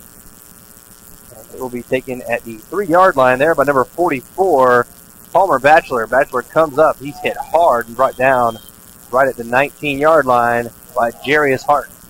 Jarius getting in there and making a big play right there for Westfield. And the youngsters, you got to think, are going to start rolling into the game here. And well, you would have thought, but, you know, I think what Coach Jones is trying to do is maybe get his guys say, hey, we're going to get used to playing for 48 minutes. You know, they've blown out so many opponents this year. They haven't had a chance to play a complete game, and he wants to have them conditioned, I guess. Coach Craig's jumping beaning it down there. He's jumping up and down trying to stay warm. I'll bet. Thanks to him and his class, always bringing the halftime show for you all season long. Media journalism class. Stone in shotgun now. Looking to pass. He's being pressured by Matthew Moore. Breaks it. Now he's going to keep it himself. He's trying to cut back, goes over the middle, and he's going to be brought down from behind there by, look like Corey Holiday will bring him down, but not until he gains a gain of about 6 to 7 yards. BJ Stone showing his escapability, and he's a very elusive player. Picks up 6 yards on a busted play and almost picked up a sack there, but was able to elude the rusher and get upfield and then kind of come back here to the center of the field and just squirting past a couple of defenders from Westfield and picks up a nice 6-yard gain on first down, brings up a 2nd down and 4. So 2nd and 4 now. Stone needs shotgun again. And it looks like it was a option pitch. That's a forward pass. It should be incomplete. They're going to say it was a fumble, but yeah, that was a forward pass, and it was incomplete. So the other side judge comes in to wave that one off. Looks like that pitch relationship was not there between Stone and Bramble, who was out in front of his quarterback. Delicate thing, you got to get down there, the relationship. Yeah, pitch relationship's always important. You got to make sure that you stay 1 yard back, 2 yards to the side, and that's kind of the pitch relationship you want, the distance or whatnot. So it's 3rd down and 4. Stone, 2 wide receivers to his left side. He's going to give it off to Bramble. Bramble's going to get back to the line of scrimmage, but Wade Walker and Matthew Moore there on the tackle. That's going to go for no gain. No gain on the play, and going to bring out the punting unit for the Cavaliers, and I believe that's Ross Hagler is going to do the punting. And back deep to receive is number 1, Tanner Westbrook for Westfield. Hagler got up a good one his last time. He boomed it down inside the 20. Almost was blocked, but because he line drives it, I think he was able to get it underneath the arms. There's another one. This one not so good. Kind of a wobbly kick, and it takes a Westfield bounce and will be touchdown at about the 42.5-yard line, 42-yard line. And that's where Westfield will start this drive. 1st and 10, leading 44-7 with 1:55 to go in this 3rd quarter. Looked like one of your wedge shots, me. I wish I could stop it like that. Just hit the green and suck back. Well, the temperature, the dampness in the air, the coolness, that field is probably pretty soft and pretty slick right now, especially with that, what kind of grass is that, rye? Probably some rye mixed in with the last little bit of active Bermuda that's out there. So that's sure it's some sort of hybrid athletic Bermuda. Handoff will go to Austin Burnett. Burnett, big hole. Burnett across the 50. And he will stay on his feet and be brought down at the 46-yard line. So that's a gain of 12 yards on the carry for Austin Burnett, who you just give him a hole. If he has a chance to go through, he's got the speed, and right there, 12-yard gain. Yeah, he does have the speed, and one thing I like about Austin Burnett is he is a fiery guy. He plays with a little bit of a chip on his shoulder, I think because maybe of his size. He kind of sees himself as an undersized guy, and people maybe take him for granted, but he's got some fire about him, and he's a very good athlete. We saw him on the basketball court last year in, I think, B-team basketball, and there's a busted play. Ryan almost lost the ball. He's able to pick it up, but he's going to be sacked on the play with a loss of about 5. He was just lucky to get that one back, Kenny. Yeah, it looked like that time that Jerry's Hart was just going in motion at full speed. So when the snap came, he was kind of past Tanner Westbrook, and Tanner had to... That was actually Tanner. Yeah, Tanner. I said Ryan. Oh, that's right. And Tanner actually had to just stick it on his hip. And luckily, like you said, it didn't fall to the turf for a fumble, but the 5-yard loss will make it a 2nd down and 15 as we're going to wrap up the 3rd quarter probably on this play here. And we give it off inside to Aiden Murphy. Aiden's got a pretty good hole here, and he gets back the yardage and then some, back to the 43. So that'll do it on the 3rd quarter. Quick 3rd quarter. So we head to the 4th. Westfield leads 44-7. You listen to Westfield football on the Middle Georgia Sports. Go free times 3 this summer with ComSouth. Upgrade to any gold or higher value package and get the first month free, get free activation, and ComSouth will make the installation free too. Plus, as an added bonus, upgrade to high def and receive HD TV, you guessed it, free for 3 months. That's a whole lot of free for great telephone, wireless, state-of-the-art cable TV, and high-speed digital internet. Visit ComSouth.net for more details or stop by any of our convenient locations in Cochran, Hawkinsville, Perry, and Fort Valley.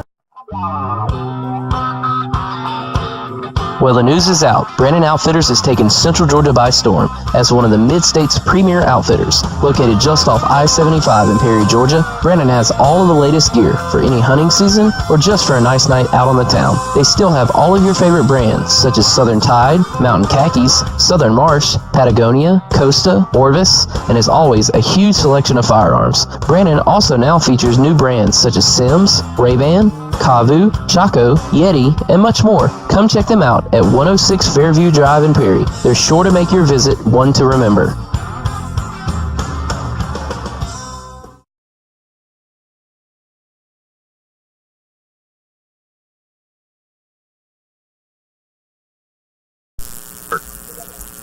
Welcome back. We start the 4th quarter here from the Hornets' Nest. Kenny Cofer, Brett Taylor, Scott Josie, and a pinch hitter early in the game was Kevin Cofer. His pitch comes here near side to Reagan Waller. Reagan trying to get to the corner. Breaks the tackle. Cuts across the 40. Cuts outside. 35. And be brought down. Swung out of bounds at the 33-yard line. That's a 12-yard gain there for Reagan Waller.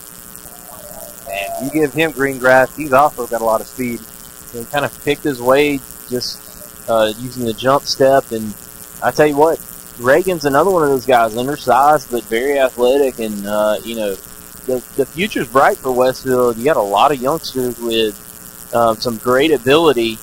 And if you can allow those guys to keep hold of the football, Jarius Hart, add him in there with Aiden Murphy and Josh Jenkins, Austin Burnett, and Reagan Waller. I mean, the future's bright even for next year for Westfield. Handoff right up the gut goes to Murphy, Aiden Murphy, and he gets a short gain of 2 yards. But I was just over here in the PA announcer. Dale let us know that Dominion Christian is up right now on Holy Spirit 41-7. So it looks like Dominion Christian will be coming here to the Hornets Nest next week here in round 1 of the AAA state playoff, as Westfield is on their quest to get back-to-back state championship. It's the first time in school history. And Logan Fink is now in at quarterback. He has Jarius Hart and Austin Burnett at the 2 wingback positions. He puts Austin in motion, fumbled snap. Logan's going to keep it himself, and he'll fall ahead for a yard gain out to about the 30-yard line, 31 or so. It's going to make it a long 3rd down and 8 now. The clock is inside 10 minutes here in this 4th quarter. Running clock the whole way for the second half. Coach Batchelor, he told us he knew coming in this was going to be tough, and he just wanted to make sure nobody gets injured and get back safely back to Augusta, because no fun traveling the 3 hours they got to go. Been there, done that. Just 3rd down and 9. Jarius Hart gets the handout. Jarius breaks the tackle on the backfield, driving his legs inside the 30. He'll be brought down at the 28-yard line, and that's going to bring up 4th down and about 7 or 6 for Westfield, and looks like they're going to go for it. Might as well, inside the 30-yard line, down to the 27-yard line. You got about 5 yards to pick up the first down, 4th and 5. Maybe Logan Fink airs it out here, bootleg, get a run-pass option, something to that effect. He's got Connor Dole spread out to his left side. He puts Burnett in motion. Handoff goes right up the middle to Aiden Murphy, and Aiden's not going to get it. He gets about 2, and that's it. So it'll be 4th down, or a turnover on down, but he's going to be about 2 yards short. A conservative call there with a 37-point lead. And Westfield, as you guys have mentioned, thanks to Phil Clark, he's our historian and statistician for all things Westfield. Told us last week that Coach Jones, with his win, had moved to the 10th place all-time in the state of Georgia, would win regardless of classification. And here tonight, let us know that after 10 points were scored, they broke the 400-point barrier for the first time in school history. Since added to that, 34 more points. Stone, looking to pass, goes over the middle and throws complete, breaking a tackle there and still on his feet, and he will be brought down by Connor Doles as the reception was made by Josh Rosenblum. And that's a gain of 15 yards on the reception. Yeah, nice little crossing pass. And he's able to fight up field for more yardage and picks up 15 on the play. Stone again, he's got 4 wide receivers. Fullback to his right side. That is Jimmy St. Louis, depends on how you want to say it. Over the middle, and it's going to be caught complete to Shaver. And he'll be brought down after another gain of 16 yards this time by Connor Doles. And they're just kind of finding that middle of the field over the linebackers in front of the safeties right there. And it's a 1st down and 10. And something just fell off the roof. And there goes something else.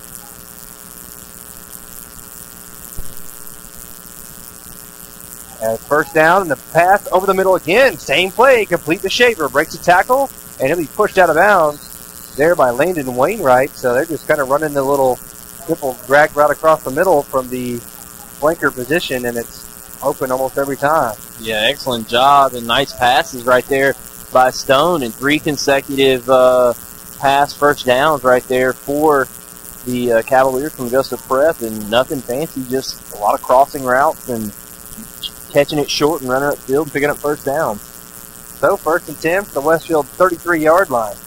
Stone looking to pass. We got another man open, complete this time to St. Louis. And he's down inside the 30. That's another first down. Yeah, I'm so used to watching hockey. I called him Jimmy St. Louis, but I think it probably is. We're in Georgia, man. That's St. Louis. Jimmy St. Louis. It's not like we're going to St. Louis, Missouri, right? It's up the St. Louis Cardinals Or the St. Louis Blues. St. Louis. Yeah, St. Louis. I like it. St. Louis. That's the first thing. It's the first thing I thought of when I saw his name. Remember Martin St. Louis played for the Lightning and I guess the Rangers now. First and 10, inside the 30. And they're going to hand it off to Bramble, and he's going to fight across the 25 down to about the 23-yard line. Connor Dole's Blake Green there on that tackle. And the reason I thought of that is you just wouldn't normally see a name St. Louis, and you think maybe St. Louis would be French. Yeah, Canadian up there. French Canadian. So maybe I don't know. That's my dad's influence right there. Hockey, brushing the brain in hockey season. Hockey's fun to watch, especially playoff time. Absolutely. Second down and 6. Yeah, they could make handoff. Cut back over to the middle and being brought down by Landon Easton, his number 44, Palmer Batchelor. But it's enough for a first down. And down to the 15-yard line with 4:54 remaining here in this fourth quarter. Westfield leads 44-7 over Augusta Prep. A lot of youngsters in the game, though, for Westfield. So some success by Augusta Prep due to that. And these youngsters getting some experience, and that's important for a program who is normally on top. And they give it off to Shaver. Shaver across the right side. He's got a corner, and he's going to walk into the end zone. Touchdown, Cavaliers. With 4:25 to go, the score has been cut to 44-13, pending the extra point. He has 7 rushes tonight for 95 yards and 2 touchdowns. Not bad. So, nice little game there for Joseph Shaver. And if you're Coach Batchelor, that's really, you got to find little things to take away, and a good drive like that for them here late in the fourth quarter is something they can hang their hat on and talk about going into the offseason and say, hey, play like you did there in the last drive. And the kick is good. It goes over the fence back there. So the score will remain 44-14. So 3 minutes, 40 seconds remaining in this ball game. And we'll have to come back at the post-game show brought to you there by Bill and Laura Amos after the game and give out our awards of the game. Hit of the game brought to you by Mitty Law Firm. Offensive player of the game is brought to you by Sonic. Defensive player of the game is brought to you by C.W. Williams Homes. Special teams player of the game is brought to you by David Reagan Ford. So we'll be talking about that and more, and what to look for as we head into the playoffs next week in what looks to be like the Dominion Christian School from, I believe they're all the way up in Marietta, I want to say. So it'll be a good travel for them, right down 75, all the way down here to Perry. Westfield, I would think, would be the heavy favorite in that one would think. But you got to play the game. Last year they had Trinity Christian come in here on the first round, and they had a good quarterback, and if they were able to have the receivers hang on to the ball, they might have challenged Westfield, but Westfield flexed their muscle in that one, and then forced it on the rest of the way, and a magical run to the state championship, coming back and winning it against Stratford. Play to win the game. Herm Edwards. So on the kick is number 8, Ross Hagler. Back deep for Westfield. Looks like Austin Burnett. And pooch kick. Nobody's over there. Westfield better get on it. Connor Dole is going to slip, and it's going to be recovered by Augusta Prep. They just found a soft spot in Westfield kick coverage and hit a wedge shot down there, and it's recovered. And now Augusta Prep has the ball. First and 10 at the Westfield 25-yard line. And not the way Coach Jones wanted to close this game out, that's for sure. Yeah, absolutely not. You would, he had everybody up close expecting an onside kick, and the pooch spun, like we talked about earlier, with a wet field and just nobody there to get the ball. and it looked like the player who went to get it slipped. Look at this offensive formation. They got everybody spread out here. And different quarterback ends. He'll stop and throw to the end zone, and it's going to be incomplete. Josh Kinderbrew there on the coverage as they're throwing that time with Josh Rosenblum. And he was looking for numbers left to go here in the game. Westfield has a chance to keep him out of the end zone yet again. And Rosenblum's going to run here, and he's got a pretty good gain. He gets inside the 15, but that's going to mark him right there at the 15-yard line. I think he's half a yard short of a first down. So it'll bring up 3rd and a yard or half a yard as clock is down inside 30 seconds. Again, they line up with the really, really wide offensive line, and Rosenblum's going to step up, and he's got a man wide open, overthrows on the edge. Shaver wide open as Westfield broke off the coverage there. Back there with Logan Fink and Connor Dole was incomplete, and that might do it on the game if they can't get the football in quick enough. That and they can't get Shaver back to the line quick enough. 7 seconds left to go here. Trying to get it set at 4, and it looks like timeout. So we'll stay here as Coach Batchelor's wanting to get that one last play on 4th down. Don't blame him. He's going to bring on the field goal unit, it looks like. So they just want to finish with points and see what they can take into next season as Ross Hagler will be on for the extra point. On to hold is number 10, Josh Rosenblum. And the snap will be provided by number 43, Will Hagler. So Hagler to Hagler on the kick here. Younger brother, big brother. Kick is up, and it's good. So Augusta Prep gets a field goal to finish it off here, and the final score tonight is Westfield 44 and the Augusta Prep Cavaliers 17. We'll take a quick break and be back with the post-game show brought to you by Bill and Laura Amos right after this here on the Middle Georgia Sports Network.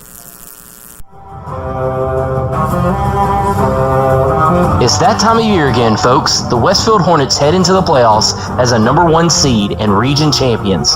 Next week, the Hornets will be at home and beginning their quest to defend their state championship from a year ago. Be sure to tune in to the Brandon Outfitters pregame show at 7:10, followed by the kickoff at 7:30, only on the Middle Georgia Sports Network.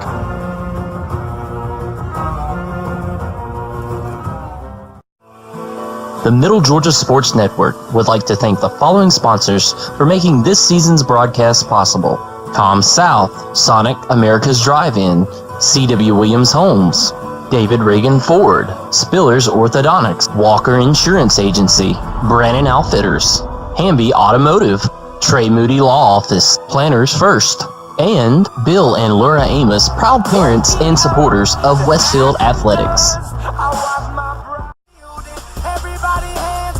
With all of your game stats, impact players, and analysis of the game, welcome into the MidGASports.net postgame show, presented by Bill and Laura Amos, proud parents and supporters of Westfield Athletics.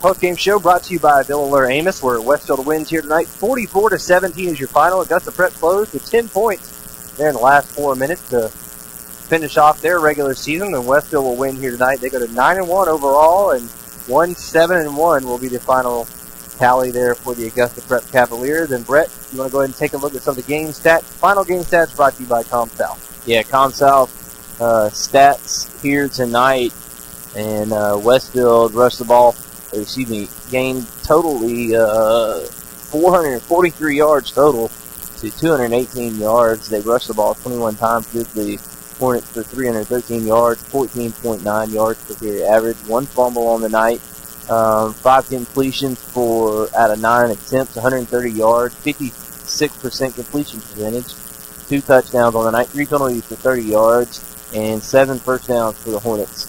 For the Cavaliers, they scored 17 points, 7 first downs, 29 rushes for 162 yards, 5.57 yards per carry average, 5 completions out of 15 attempts for 56 yards, 33% completion percentage, 2 interceptions, 3 penalties for 19 yards.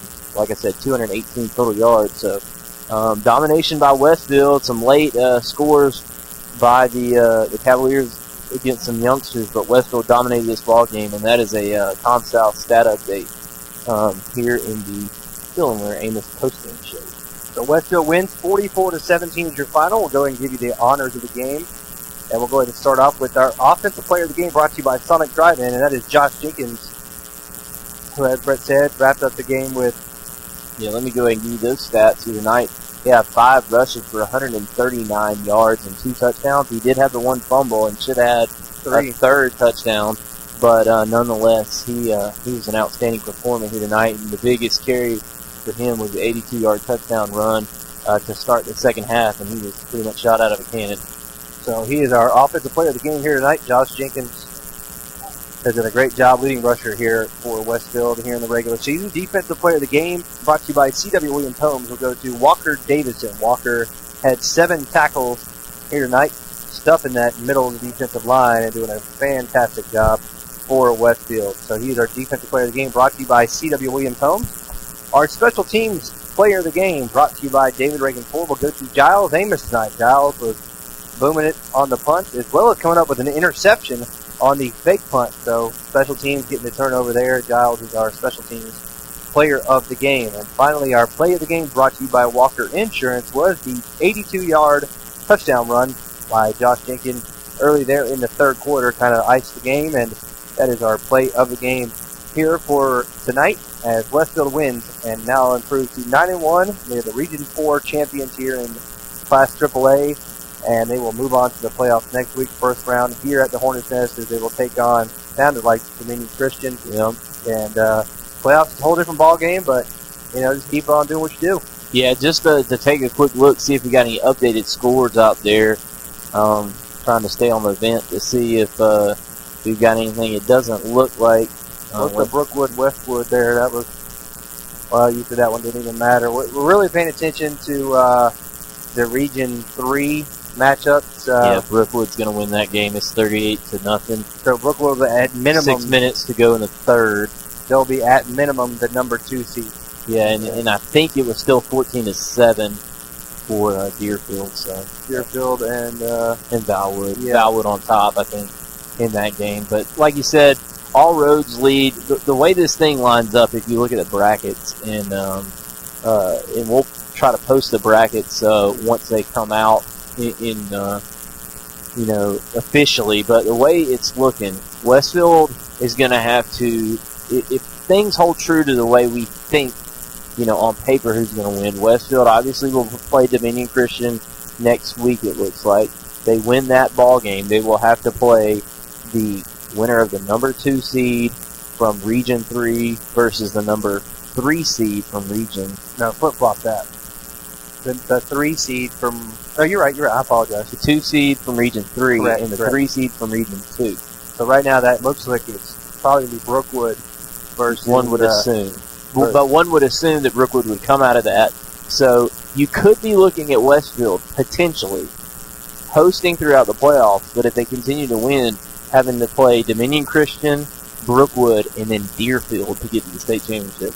That's a pretty tough road to host. But the saving grace is probably going to host most games here at the Hornets Nest until they get to Mercer. So a victory here tonight for Westfield, 44-17, and we'll have GISA AAA state playoff action next week starting at 7:10 with the Brandon Outfitters pregame show. And Westfield, Coach Jones gets his 314th Georgia high school victory here tonight. Westfield breaks the season scoring record with over 400 points in a season, and they are victors here tonight, 44-17. All right, so final here, 44-17. So for Kevin Coper, Scott Josie, Brett Taylor, I'm Kenny Coper. Thanks for listening, and be sure to stay tuned next week as Westfield is here in the first round of the playoffs. Thanks for listening to the Middle Georgia Sports Network Game of the Week.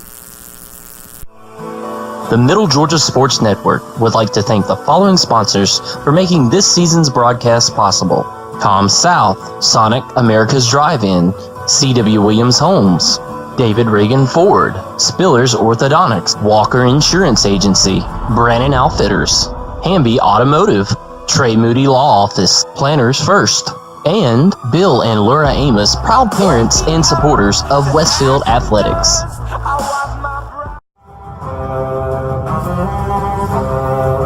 It's that time of year again, folks. The Westfield Hornets head into the playoffs as a #1 seed and region champions. Next week, the Hornets will be at home and beginning their quest to defend their state championship from a year ago. Be sure to tune in to the Brandon Outfitters pregame show at 7:10, followed by the kickoff at 7:30, only on the Middle Georgia Sports Network.